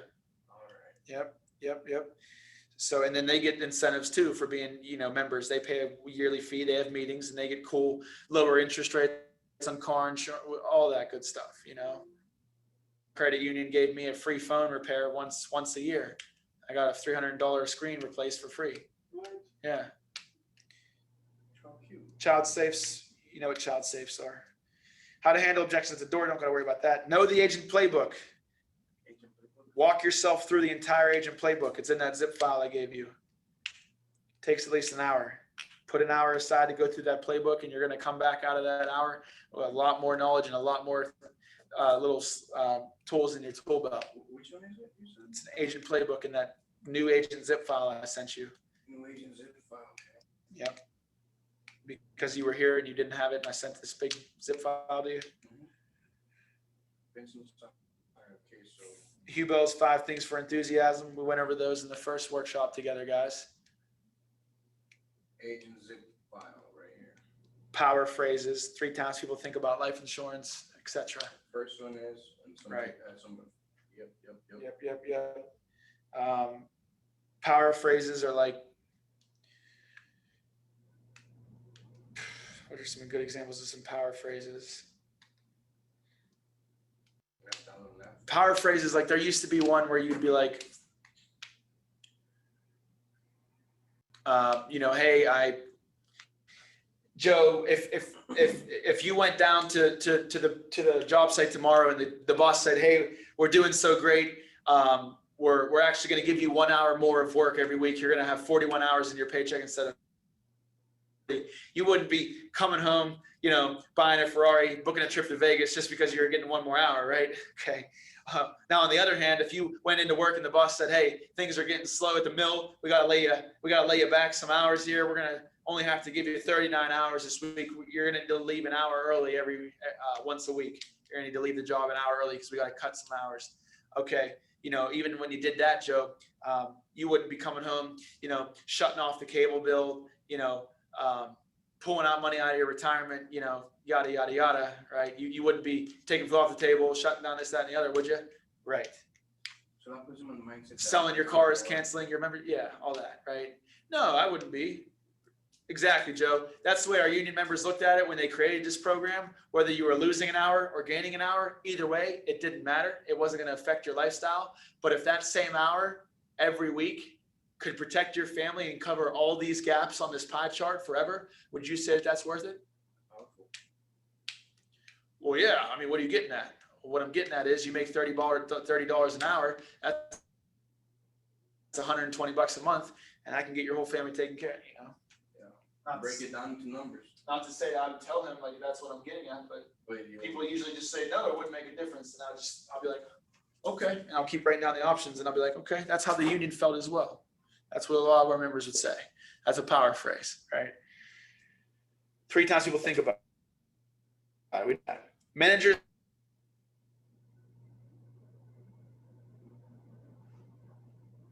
least 2 sales. You cannot be considered for lease unless. You're cutting out. I can't. How to handle a POS. That's a story for another day. You guys know at the end of the. I'm sorry. Oh, you were just cutting out. I think it's good now, though. Did you say something? No, I just couldn't hear what you were saying. What did you last hear me say? The POS is a story for a different day. No, we can't hear. A POS story for another day. Yeah. Can you hear me?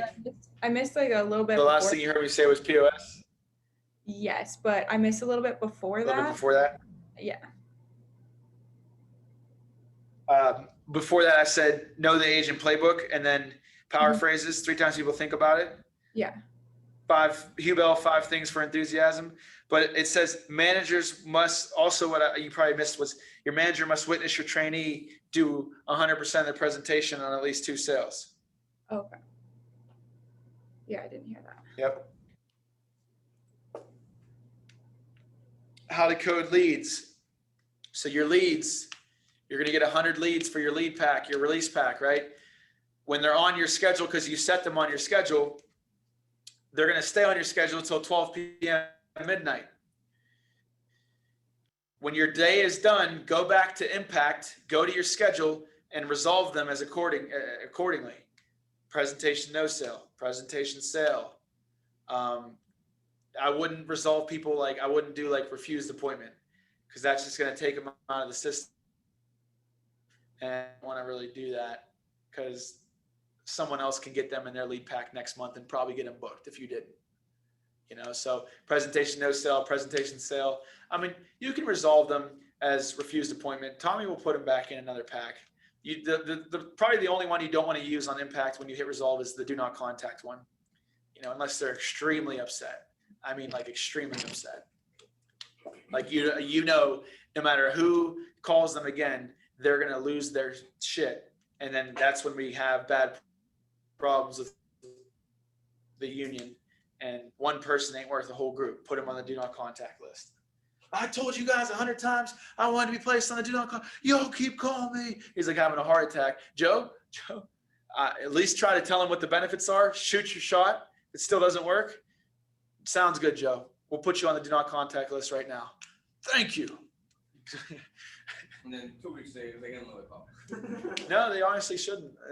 When you do the do not contact list, it puts them on the internal do not call. It's like a state registry. It takes it out. Boom. It's in there, but their number won't show up anymore. Oh, that's why when I'm going to, if there's somebody who don't have the. No number. It'll say do not contact. Yep. So the best time to do that is while they're still on your schedule, because Tommy's going to switch your leads. He's going to be like, everyone resolve your leads. And you're going to be like, oh, shit. I had Joe Schmo from Tuesday, Jimmy from Wednesday. Now I got to go through hundreds of leads and find his name. No, make your life easier. Do it on the end of the night before midnight while they're still on your schedule.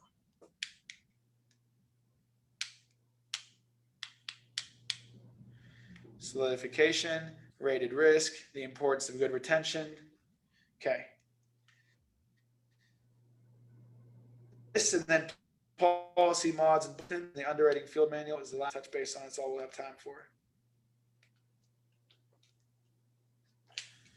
So your first 12 months. No way. Here. Put the spit on it? Like, what do you gotta I do? think this is my last one. I think you suck the ink. Okay. Here, Bro? my last one. It's working. It worked on my paper, so if it's not the paper, then it's the damn board. I think you're right. This board does something weird. It has all this residue left on it. Oil. Oil does that. Coats the thing. Here. And it just cracks.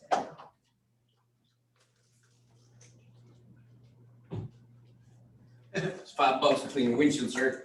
I ain't laughing.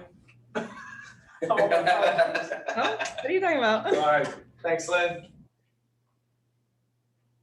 For the first 12 months, you're going to be on net to gross. Net to gross looks at your gross ALP that you've submitted. Let's say for this example is 30,000. And it always looks at what's actually still on the books. That's your net. So let's say you still have 25,000 still on the books. That's your net number for that month.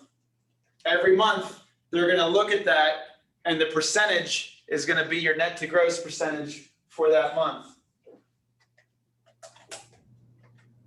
So let's say I start in January, and in March, I've already written 30 grand, and in March, only 25 is still on because I wrote some big deal and it fell off, right? You guys know how to get percentages, right?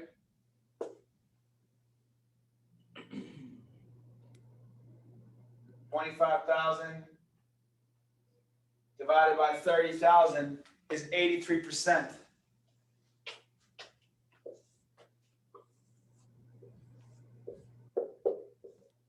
So for that month of March, you have an 83% net to gross. How did you calculate that again, sir? 25,000 divided by 30,000. 0.83. 83. All right. Now here's where this comes into play. From months 0 to 4, there is no requirement, no minimum net to gross you have to have. This just changed. Let me grab this paper because I don't want to give you guys the wrong stuff.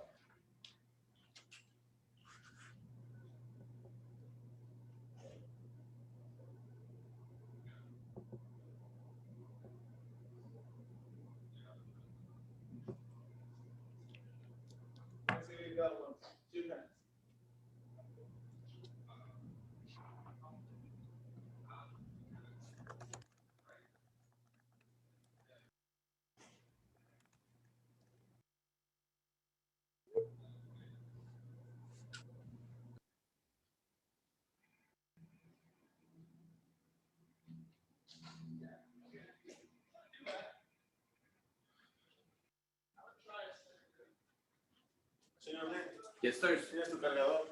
Sí. ¿Es Colombia? Sí, señor. Colombiana. Colombiana, vamos a... 25 años con un niño. Vámonos, Brody. Ah, Vámonos, Brody. esa va para mí. Ay, ay, ay. Sorry, that's not really Colombian. Months 4 to 6, it's 84%. And months 7 to 12, it's 80%. Do you guys know what happens when your net to gross goes under that number when you're in that month? Problems? Problems. Bonus problems. Every percentage you start to go under that number, they will reduce your bonus by 10%. So if you're 2% below 84, you're going to have your bonus reduced by 20%.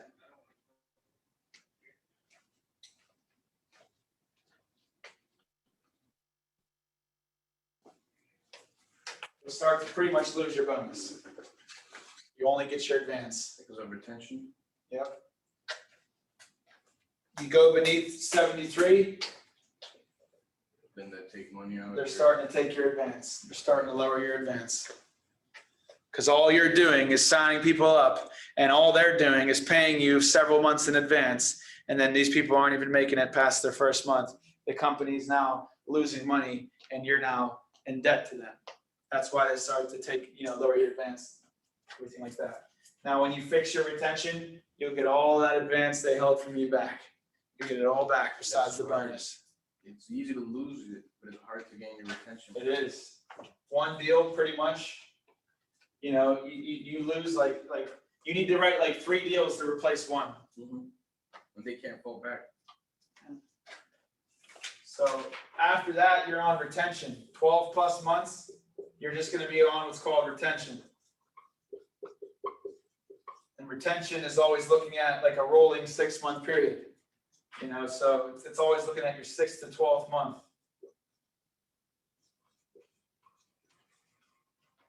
No one's probably going to go over this with you guys, so make sure you take notes on this. So let's say we're in March again. Right, March. Let's make it easy. January, February, March, April, May, June, July, August, September, October, November, December, right? So let's say you're in the month of March and you're on retention now because you've been here for a year. They're going to look at the 6th to 12th month, and that's how they'll grade you. So 1, 2, 3, 4, 5, 6. They'll look at September, 7, 8, 9, 10, 11 to March. Right, so they'll be looking at the net to gross in these 6 months, and that's going to determine your retention percentage. So from March to September. So for retention, pretty simple. You just can't fall beneath 73. Or again, you start to lose your bonus in advance. So when it turns to being April, what are they going to look at now? Now they're going to look at, since it's April now they're going to look at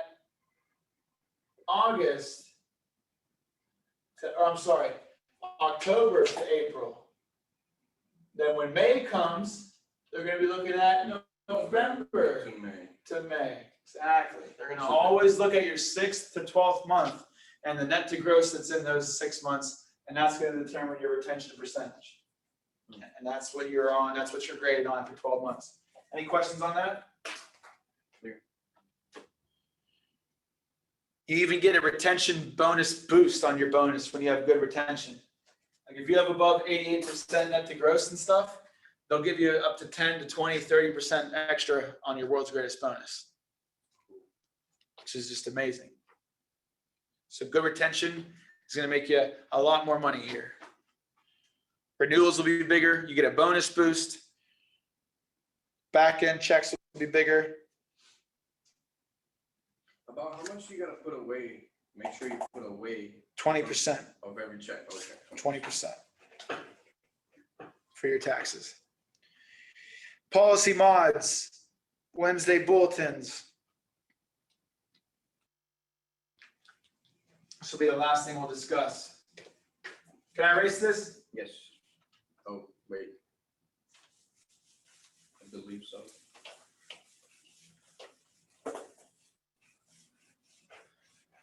What's a bulletin? Does anybody know? A bulletin is something that comes out You gotta fix. during underwriting, during the 6 to 8 weeks. It's a bulletin. Bulletins come out for problems that happen during underwriting. That's something that you messed up on the app. They need a questionnaire, they need a depression questionnaire, they need to talk to them about their anxiety, whatever. It's something that you didn't do on your application. It's gonna come out, it's gonna be a bulletin. Bulletins, what they do is they go incomplete after 14 days.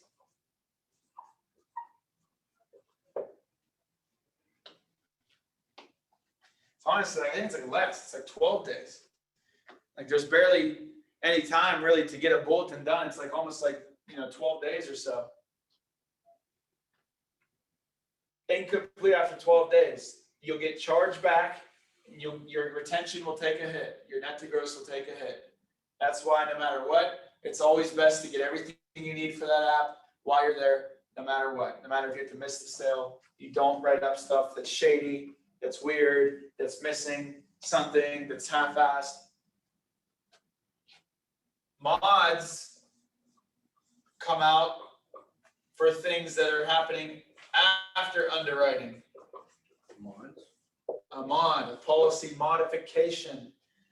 Policy mods, they go NTO after 30 days. So underwriting has determined they have a rating. Underwriting determined that they had tobacco in their oral. Any result of underwriting that needs to have something modified on the policy is going to come out in a paper as a mod. The mods go NTO after 30 days. That's just another word for incomplete. That means not taken out. Oh, okay. Premium was never taken out. Underwriting was finished. They approved them for a certain policy rate, and you never had the premium taken out. NTO, not taken out.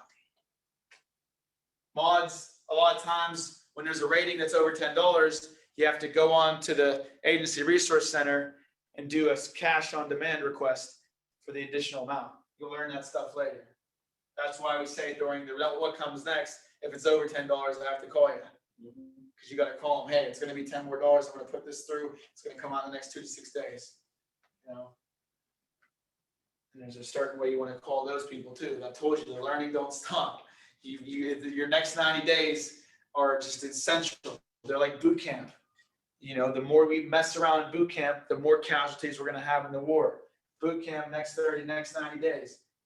Learn everything you can. Keep working hard. Keep your nose in the grindstone.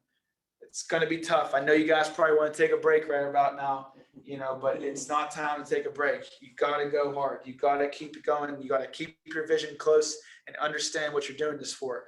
30 days, 90 days for the rest of your life. It's the easiest way I used to look at it. 90 days for the rest of my life. You want to get 100 presentations in your next 90 days as well. If you get 100 presentations in your next 90 days, statistically speaking, 30 of them will be sales. Average sales size is 800 ALP. What's 30 times 800 ALP? 24 grand. You'll make You'll make 12 grand over the next 90 days, right? Yeah. Which is great. 4 grand a month. And you should surpass this, but this is just what you want to shoot for. 100 presentations in your next 90 days, get you 30 sales, 24 grand ALP. What do you need to become an essay? 18. You need 24 grand in a rolling 90 days. Wow. 18 is for your insurance, I forgot. There it is right there. And you get your insurance, right? So, everything. Bada bing, bada bow. Bada bing, bada boom. 90 days. After those 100 presentations, I promise you, no matter how bad it might have been, or no matter how far away you might have felt from being a closer, after those first 100 presentations, you're going to be predicting what people say. That's how good you're going to be. Just like any other trait or skill or habit. Yeah, you're going to be an animal. You'll have something in your pocket for the rest of your life that you can never lose. The art of sales, the art of closing, the art of people business, influence, transfer of belief. So we talked about how retention, you don't want to have it happen, okay? Here's the 5 ways you can lose business. We talked about the 5 ways you need to collect referrals. Here's the 5 ways you can lose business and hurt your retention. NTOs from mods going, over time. Incompletes from bulletins. Cancellations from clients. Withdrawals from clients, which is just during the underwriting or even mainly during that first week on that verification call, they said, I want to withdraw. It's like a cancellation, but it just happens in a different time frame. It just happens in the first week or two. Other than that, we have declines. And there's your 5 ways you can lose business in this deal. You master those 5 ways, you'll never have a single retention problem. You'll always maximize your income. You teach that to your empire, to your team you're going to build. Guess what? Now your renewals off your team are going to be better. Now you think your bad retention's bad. Yeah, imagine if you had a team of 10 people having bad retention. Your team has to have good retention. It's not going to affect you too. I never had to worry about this ever because I just did the right things for the right people in the right place at the right time. Never had to worry about it. I didn't even know it was a requirement. I had no idea. I just rocked an 87 plus retention the whole time because Gio taught me how to build a solid relationship and stay in a home for way too long and get big sales. They need to buy you. They need to buy you. If you made a sale and it was too easy and they just like try to rush you to the end and they pick an option, like I always know that that's like not going to be a sale. And we just want to buy it. We just want to see rates. We're interested. I'm like, slow your roll because something's up here, And honestly, the other way around, the harder it was to sell them, the better it's going to be. The more solid it's going to be. Always think, have I answered all the questions that this client would have to pay me $100 for the rest of their life? And if I don't, I start backtracking in my solidification. Remember, this is the whole life. Remember, this rate will stay forever.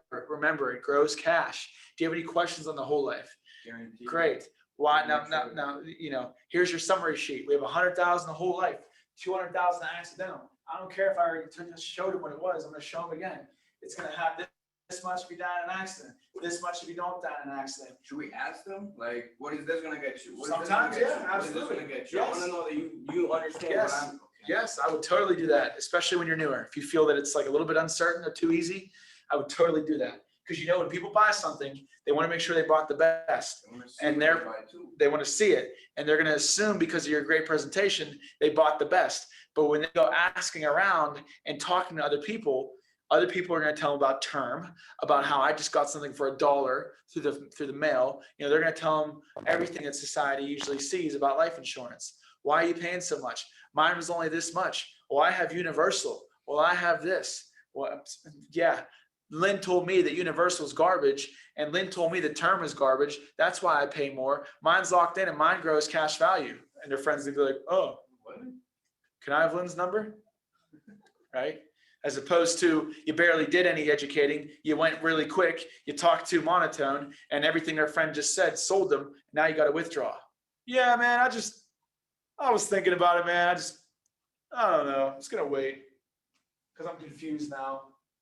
You have to answer everything proactively, reactively, professionally, like a friend. I don't care if you got to call them a week later. If it's a big deal, hey, how's little Jimmy's football game last night? Was it good? Great. Right. Just want to let you know everything's going great with your policy. Do you have any questions for me? Great. The premium's going to be coming out in a few days. I'll mail the folder out to you immediately following this meeting. It's going to have everything that you need in here. You got to be very specific with them. Oh, we got your bank account. Yep. Over the next 6 to 8 weeks. Yep. All right. Great. What comes next? Summary sheet. Great. See you later. Now, hey, we're gonna mail out this policy file to you. You're gonna get your policy in the mail in 6 to 8 weeks. You're gonna get your actual folder with the benefits inside of it. And the next week, I'll mail it out to you personally, yada, yada, yada. Put my number in your phone, With a business card in the folder. business card in the folder. Thank you note. Like a sticky, you know those the sticky notes? Sorry, I gotta get you guys out of here. Strong phone presentation, how to set with the wife, how to maintain control, the importance of number 8 on scheduling. If you go to the agent playbook, rule 8 in the scheduling tips is always book on the first call. It's very true. Odds of you.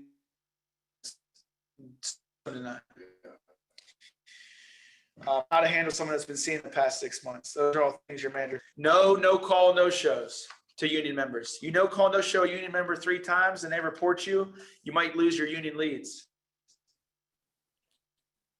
Oh, wait, what do you mean? So if you don't. I mean, if you set somebody for 6 to 8 and it's freaking 10 o'clock and you're getting out of your last sit and you decide you want to be lazy and not let him know you were stuck in a sit for the past 4 hours, he's sitting at home for 2 hours waiting for you. He's going to be one pissed off guy. You got to call people. You can't no call, no show.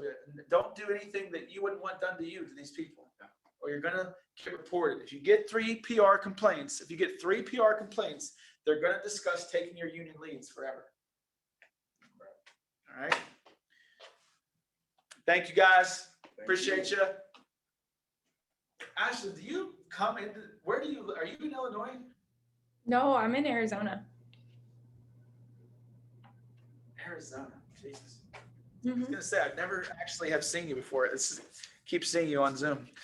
Yeah. I feel like sometimes in these training classes, it's like I mix them up with the one from before. I'm like, is this the same person? Like we still haven't seen.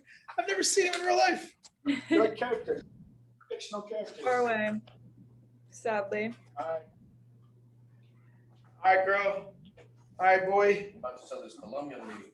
See you guys. Let me know if you have any questions. All right, thank you so much. Thank man. you. Great info. All Good energy.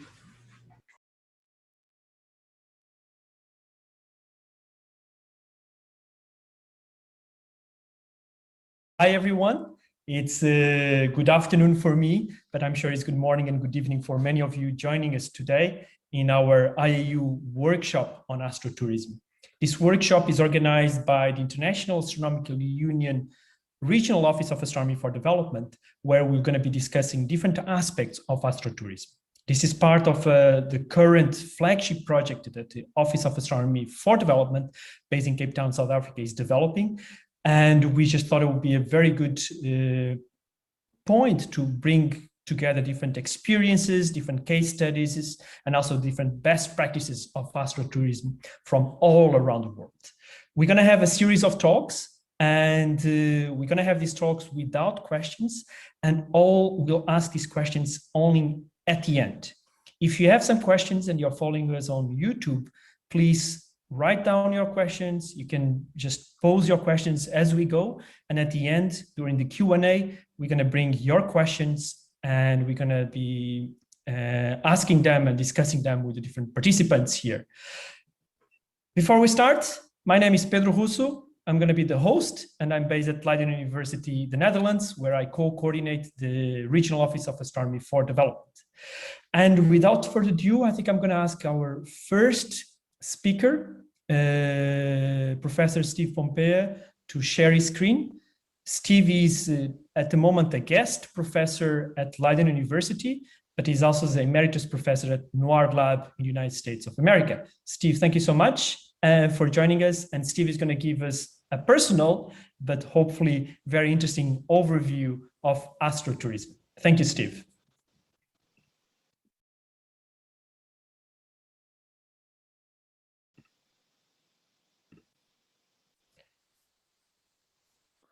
Thank you. I hope my screen is now visible to you. Just perfect, Steve. Okay, great.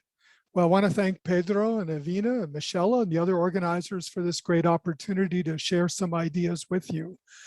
I especially thank all of you who are participating from all across the world and your families as well. In some places, it'll be very late at night, and others well before sunrise, before the start of a very full day, I'm sure. I know many of you work long hours operating astronomical facilities and programs, and some of you have small businesses, so thank you for attending. My overview has a very simple summary. Dark sky astrotourism as our international field has great potential and some significant risks and opportunities. I'm very optimistic because I think we're very good at problem solving. Let me give you an example.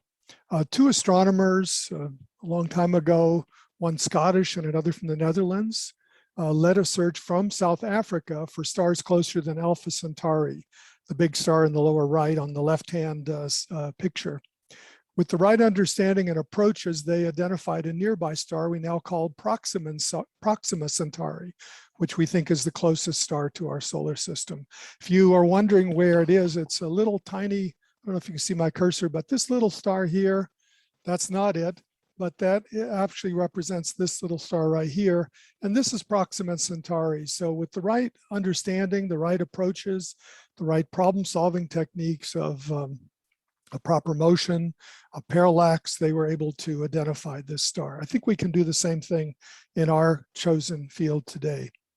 I feel very fortunate to have the right preparations for astrotourism from my work as a classroom teacher, planetarium and museum worker, research astronomer, space instrument developer, passionate amateur astronomer, and a person who ran a full-time consultancy in science education, that is, small business. However, like I think many of you who are also well prepared, my involvement here today and over the course of my career is actually inspired by the beauty of celestial phenomena and my love of the night sky, and especially the dark night sky. My first astronomy experience that really got me going in astronomy was when I was 7 years old on vacation, camping in Mesa Verde National Park in Colorado, which is the state of the US where I was originally from. And I saw a beautiful dark night sky as an evening program from the Rangers, and I was hooked from that moment on.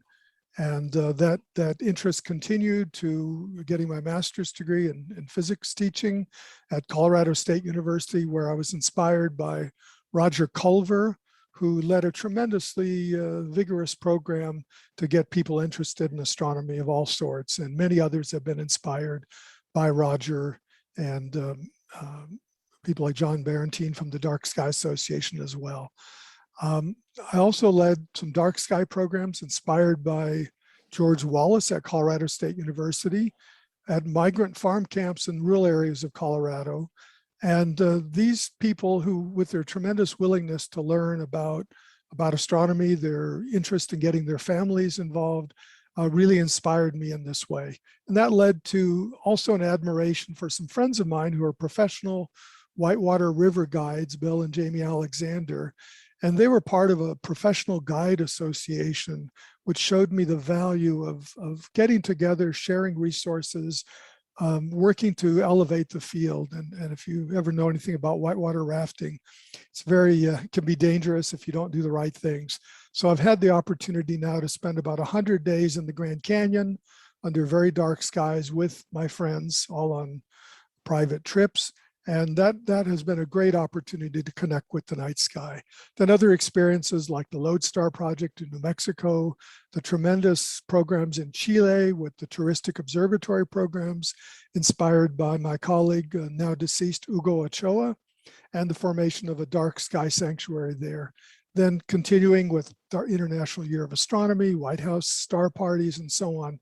And now the new project we have at Kitt Peak National Observatory to refurbish the visitor center. All of these have really cemented my interest in astronomy, in the dark night sky, and in astrotourism. So I just put a few pictures up to remind you of the beauty of some of these places I visited, the visions of some of the people I've worked with, and even in the lower right, you can see a individual who used to work at Kitt Peak who's now started his own astronomy tourism business. It's pretty much a one-man show from Chuck's Astronomy Adventures, Chuck Dugan, but he's now figured out a way to bring all of his equipment to different places, to bring the astronomy to the people rather than to try to make them come to him for these great experiences. So that's been very inspiring to see these different efforts all across the world and to see what can be done with a large group of people or a very small kind of one-person operation. So where is the niche that we're trying to find in our field of astrotourism? Well, first I want to just say that it's a very dynamic niche, whatever it is. And there are a lot of evolving norms in this field and the related subspecialties. We need to think about which of our programs, which of our facilities are part of cultural tourism or activity-based tourism, a broader category, or route tourism, such as in Chile, where you have the Route of the Stars, and other places as well. Rural tourism initiatives, nature tourism. But I think where we're going to end up, because we're very idealistic, is in the category of principled ecotourism. At least it's some of the programs we have are going to go that way, to principled ecotourism. And I just wanted to remind you that this isn't like a new thing. This has been around for a long time. And my friend and colleague, George Wallace at Colorado State, who was a professor of what was originally called recreation resources and now is in the College of Natural Sciences, has been working in this area since he left the Peace Corps many years ago, started migrant education programs, and did many, many other things to protect places, to protect special places on the earth. So he has a 1991 paper on this topic. He has a 1995 address and some more papers on this topic. And the basic point he makes, which I think is something we have to keep in mind, is that the principled ecotourism is not always about just a checklist of things. Like, for example, in the lower right is the Eco Camp Patagonia, voted one of the best hotels in South America. I've never been there, but it looks fantastic. It's in a beautiful place. It uses these domes. It has solar panels, probably has composting toilets. The menu is probably using food that's from the area, and so on and so on. So they're doing a lot of things right, for sure. I don't know all of the details, but George would say, if he was here today, that he would say, well, it's about the ethics. It's about the communication. It's about working with the community. It's about the indigenous people. It's not always about the checklist of solar panels or low carbon footprint or this or that. That's all important, but there's more to it than that. So I just wanted to remind that we can build on the principled ecotourism efforts of others over the last 30 years. We have many exemplary astrotourism programs worldwide, and we're going to hear about a number of them today. And they are great models for us to think about. They fall into many different categories. Some are about sustainable socioeconomic benefits for communities or small astronomy businesses. Some have to do with how education can play a role in these ventures. Some work more closely with indigenous groups. Others are working with highly specialized audiences or diverse audiences. Obviously, there's stewardship of dark sky areas in many of these programs. And then some are very special experiences. It could be a long-term astrophotography experience, or it could just be an additive experience. You're tasting wine and you get a little bit of astronomy at the end of your wine tasting. So there's many different varieties of the astrotourism experience, and there's many different ways to create those high quality experiences. Our challenge is to capture and duplicate the best practices of creating quality experiences, which, by the way, don't necessarily depend on super fancy equipment or even super fancy places that are incredibly beautiful. It depends a lot on people and how they've been trained. Our challenge is what I call, well, what many people would call total quality management, which is a whole movement that applies not only to manufacturing, but to education, to healthcare, and other things where you want to maintain a high quality level. We have to focus on the human dimensions of quality management. The good news is that we have a lot of assistance from international societies, from the tourism field, and many other resources that are available. And just to give you an example, when I went online to look around for books on ecotourism or nature-based tourism, I immediately came across this is from one publisher. This took me all of 5 minutes to find these books that are currently available, many of them in electronic form, on some of these basic principles that we might want to be thinking about. So this points out kind of two things. One is that we're not the experts in these things and that there's a lot of things to learn, but it also points out that we don't have to reinvent the wheel because there's an awful lot of research, PhD dissertations, visitor studies, planning studies, strategic plans, and other things out there that can benefit us greatly.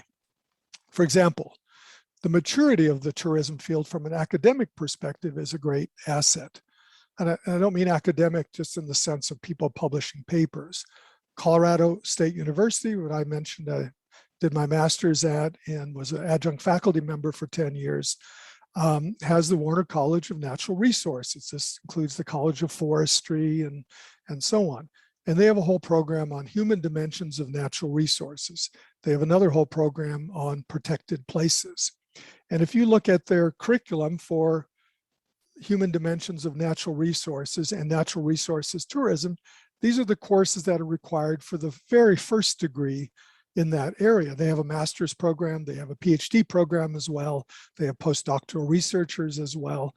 But just for that one program on natural resources tourism, they have courses in a wide variety of different areas, including marketing, history, natural resources, ethics, business, global awareness, and so on and so on. If you look down the list of general courses, the basic courses that they take after the most general ones, the specific courses for that major, and their internships, the variety of internships, and then their advanced courses, you see what the field really has to offer to us and what those people who are trained with these bachelor's, master's, or PhDs in the field can also offer us in the long run. So I want to pursue now a little more specific aspect of what we can do to improve our field. So I want to do a little thought experiment for you.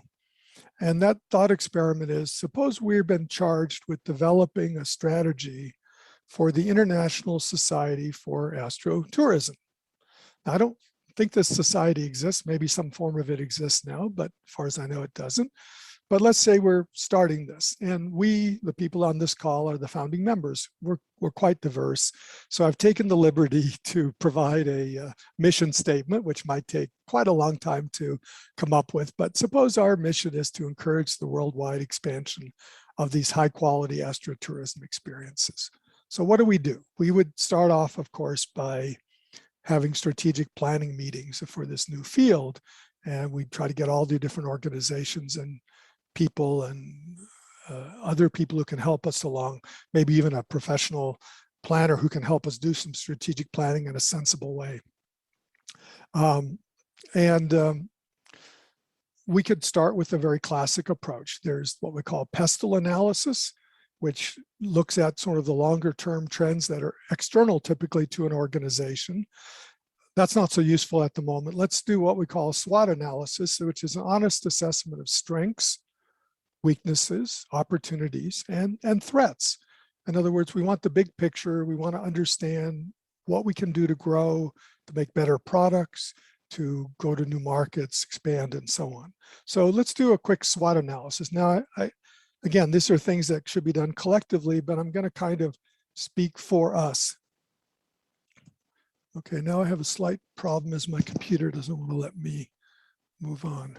Okay, there we go. So let's talk about strengths. What are the strengths of our people in the organizations? So again, we're highly diverse.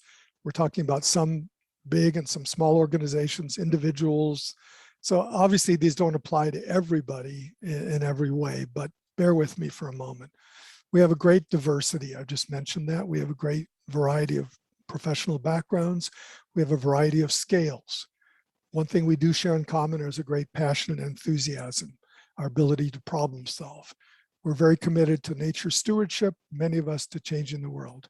It's a very new field, so creative approaches are needed and appreciated in general, and we appreciate them. We have a commitment, we have a strong desire to share astronomy, we have an idealism. Very few of us are in this for the money. We also have life experiences of many people, many of whom are older or have second career people who brought in a lot of experience. And we certainly have an abundance of audacity and chutzpah. We like to just get out there and do something. Okay, that's great. Those are all the things we have to work with, and many more that I didn't have room to put down. So those are fantastic strengths, and that makes me feel very, very good. Now, if you've ever done a SWOT analysis, you actually realize that your strengths and your weaknesses are all related because they're part and parcel of the same thing. Some of the things that are your strengths actually can lead to some problems. So a weakness, it's a less mature field. We can't always agree on what is the best practice or where the field's going. We have a diversity of opinions and values. Some people want to make money, some refuse to make any money. We all have probably a pretty limited background in tourism, but some of the people in our field are experts. Business is something that a lot of people in our field aren't really that interested in. Business details, oh, that can't be too hard. I'll leave that to somebody else. Marketing, oh, that's just communication, isn't it? No, it's a specialized area. Some parts of our field are driven by the money. They're small businesses, they have to make money or they're out of business. And often, I have to be honest about it, we suffer from the Dunning-Kruger effect of things we know very little about, we think we're pretty good at just because we're smart people. So hubris and arrogance. We underappreciate the role of money to actually make things done. We're so used to making it happen without money, we sometimes underappreciate the importance of money. And that creates some extra risk.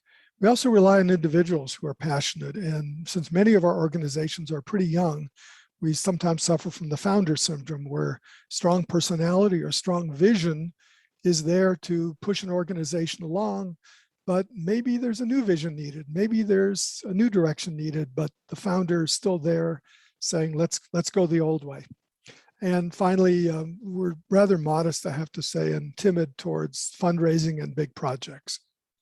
Okay, that's my assessment. You don't have to agree with me, but this is a great discussion at some point. What are the opportunities that we have? We have elements in our environment that can help our field.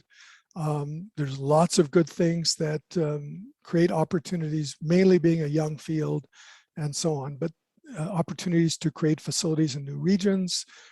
It's really wide open for opportunities with more people traveling, with more disposable income, more interest in national parks. We have great programs from the International Dark Sky Association and other places for certification of dark sky parks, reserves, starlight reserves, and so on. So that's fantastic. Great opportunities. Okay, let's move to the threats, because that's what we're going to have to address at some point.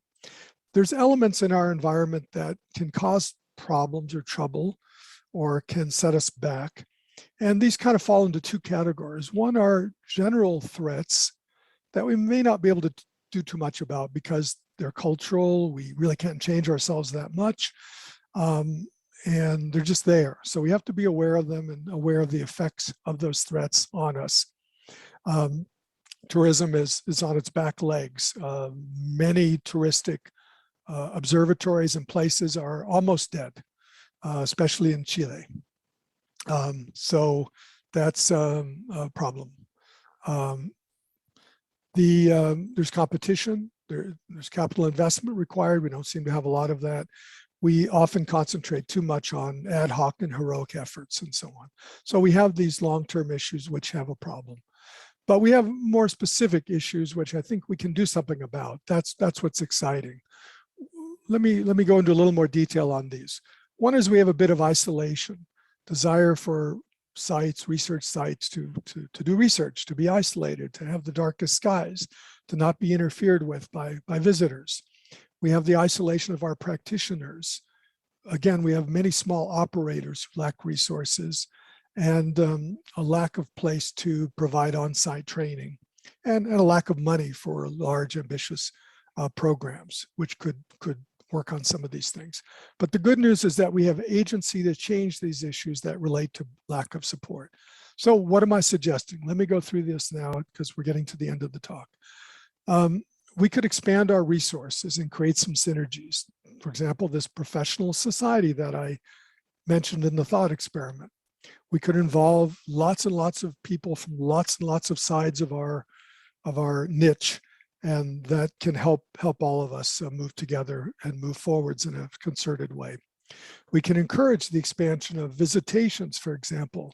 So visitations are typically people-oriented. You have so many guides, you only allow visitors 1 day a week, and that creates a fact that you have a lot more demand to visit historical places, research observatories like Cerro Tololo or Kitt Peak, and we just can't serve those without scaling it up. So we could take a strong statement to scale these things up. Of course, it's going to cost some money. It's going to cost some more training efforts, but it isn't like we have to invent a new model or change things around tremendously. It's a pretty easy thing to do. We can focus on creating, improving professional resources, and we're going to hear more about that today as well. We can also work on creating on-site training programs at some high capacity facilities. In other words, places that have an education mission that aren't trying to just make the ends meet and make the books balance at the end of the month, but have a strong mission for training and education. We can use those sites potentially as an opportunity to move people through them, to train them and do that. So I'm just throwing out a few possibilities for phase 1, phase 2 in different parts of the world, and places like Kitt Peak and Lowell Observatory in Arizona, or in Chile at Cerro Tololo Inter-American Observatory, which is the branch of the US National Observatory. Those are places that potentially could be these sites. And finally, I'd like to say, we've got to, I think, move on and dream and go big. We have to think about large fundable projects or programs that advance the astrotourism goals of getting a critical mass and critical amount of services in order to serve our entire community. So projects of 5 million euros or more, or mid-scale projects of €250,000 would be very useful, not just to do the project, but to advance the whole critical mass of the field, to mobilize people, to create what we need to do for training sites, for other reasons. Now, the good news, even though these are ambitious projects, the good news is there's a lot of expertise and experience with large projects available. The Lodestar project in New Mexico, which I mentioned briefly earlier, was a project to design a whole mesa top full of astronomy activities for the public. It had a tramway going from the bottom of the land in New Mexico up to the top of this mesa. It's on top of a large mesa that was uninhabited. So it had a planetarium off to the side. It had observatories. It had museums, exhibits. It had all kinds of night sky activities in an incredibly dark sky. Part more recently, and Lodestar was never built, and that's an interesting story by itself. That part of Lodestar was never built. The Enchanted Skies part of it was never built. Other parts were built. The Open Deck Observatory at Lowell Observatory in Flagstaff is a great example, just opened up. There's a wonderful YouTube video that explains what it looks like, how it's being used, what the facilities are. Encourage you, you'll get the, I'm sure you'll get this presentation so you can see the link.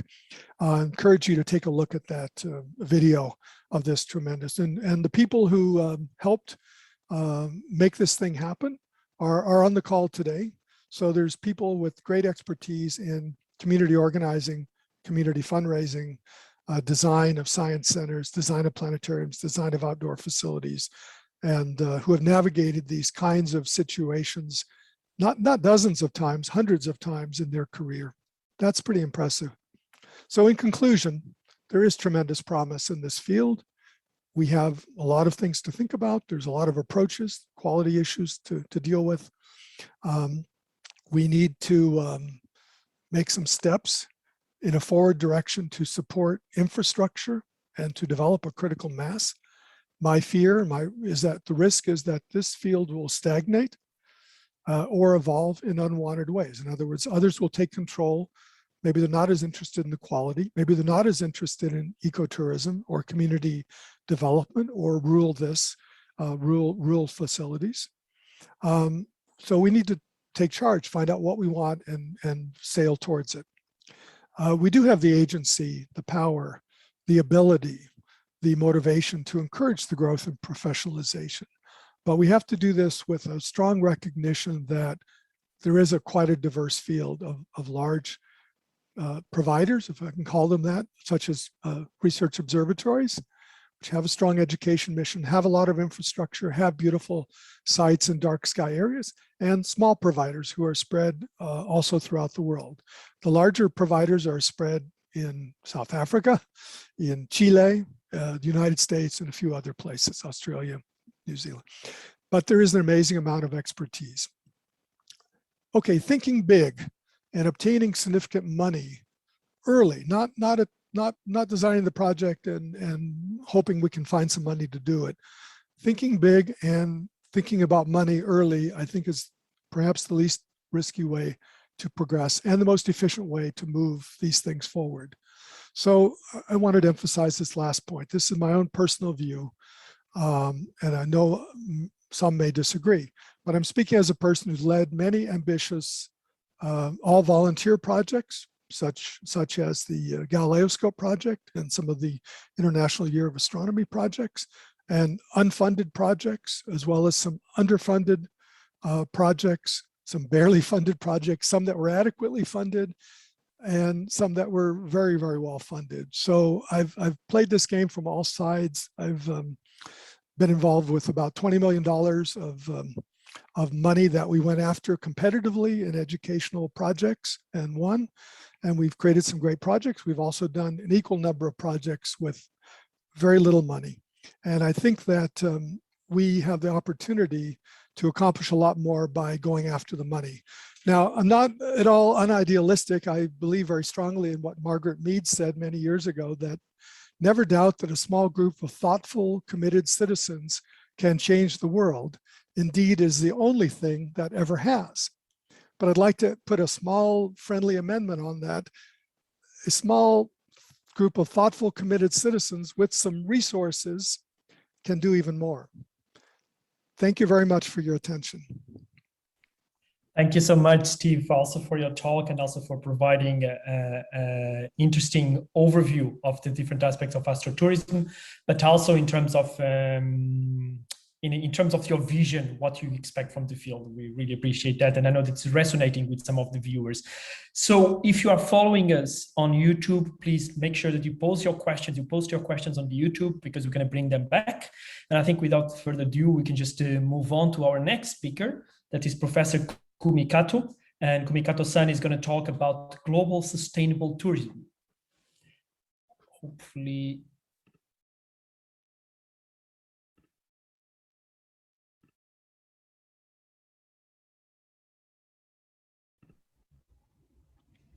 Kumi Kato, I think you have to turn on your camera and your microphone.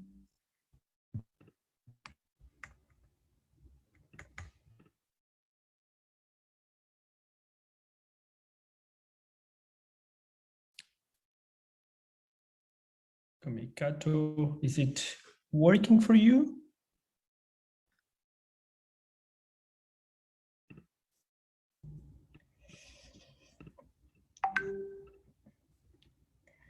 Sorry, I seem to just lost the connection. Can you hear? No problem, but you are back. We can see you well. Yes, and you can see your Very slides. So feel free to initiate, to start your presentation. Okay, thank you very much. I'm very sorry about. Thank you so much. No problem. It was perfect. Hello, everyone. My name is Kumi Kato from Wakayama University. From Musashino University Happiness Institute. My friend just me. If you're a professor at the Tourism and Happiness Institute, no one would take me serious. But today I'm very, very honored to be part of this workshop, because I'm not a specialist in dark sky or astronomy, but I specialize in sustainable tourism. So today, I'll be very happy if I can just, in this short presentation, I can offer some community perspectives in sustainable tourism, because in Japanese, tourism is seeing the light. This character is light. And that's something I really believe in. So the tourism can discover or identify and also enhance the light if we did it properly. So tourism can be a really great platform that can involve diverse stakeholders in a defined destination. According to UNWTO, tourism can be a major benefit because it can account for 1 in 10 jobs, employment, as well as 10% of the global GDP. So this is obviously pre-COVID. At the same time, excuse me, the major impact could be negative.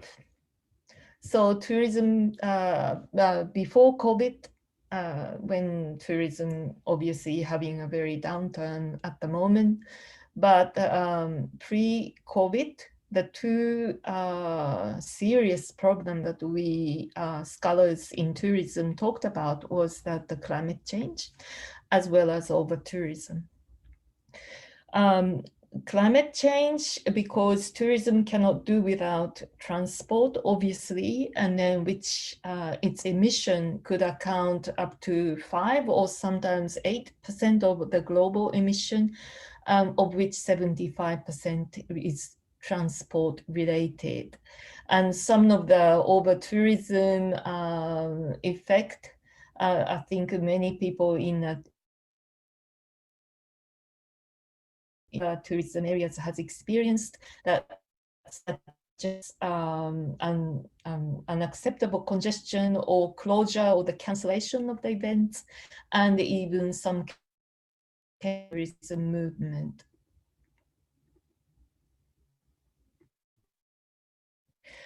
Obviously, in our missions, and obviously that is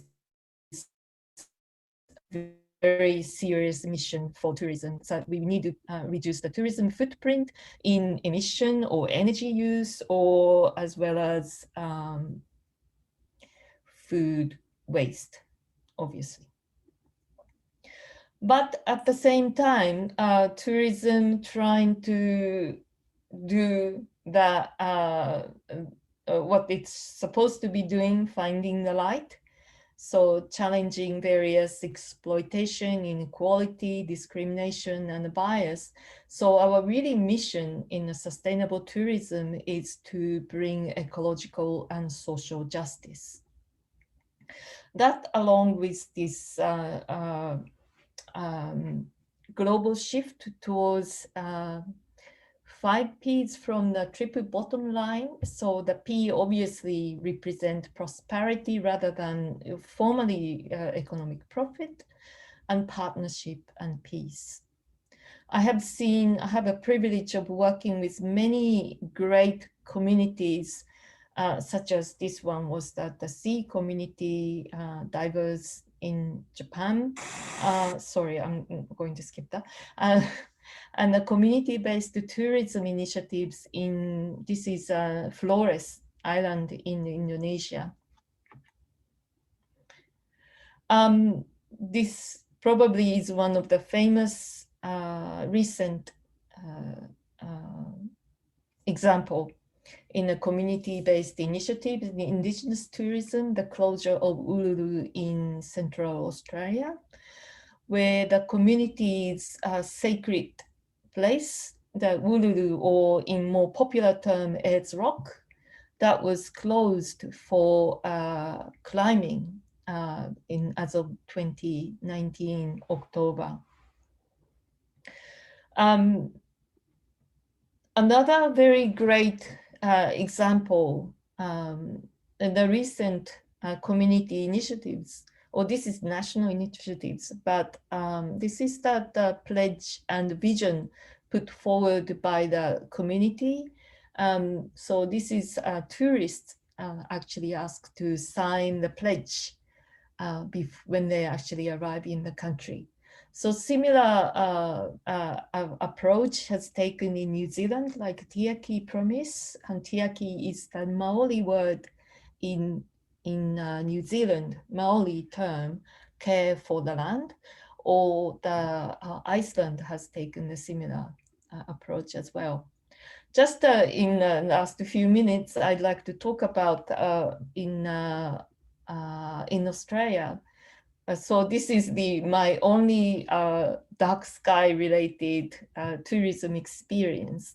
So that was related to the return of Hayabusa in 2010, which is after 7 years of journey, and Hayabusa returned to the Earth. That was Central Australia. So what we did, we obviously, we were research crew, but as well as that was our tourism experience. But what we did, it was we thought it was very important to acknowledge the traditional owners of the land.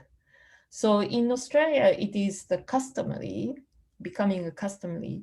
So when you have any kind of events or gathering, we always acknowledge and pay respect to the indigenous community, the traditional owners of the land. So in this case, that the region was called Umera, and then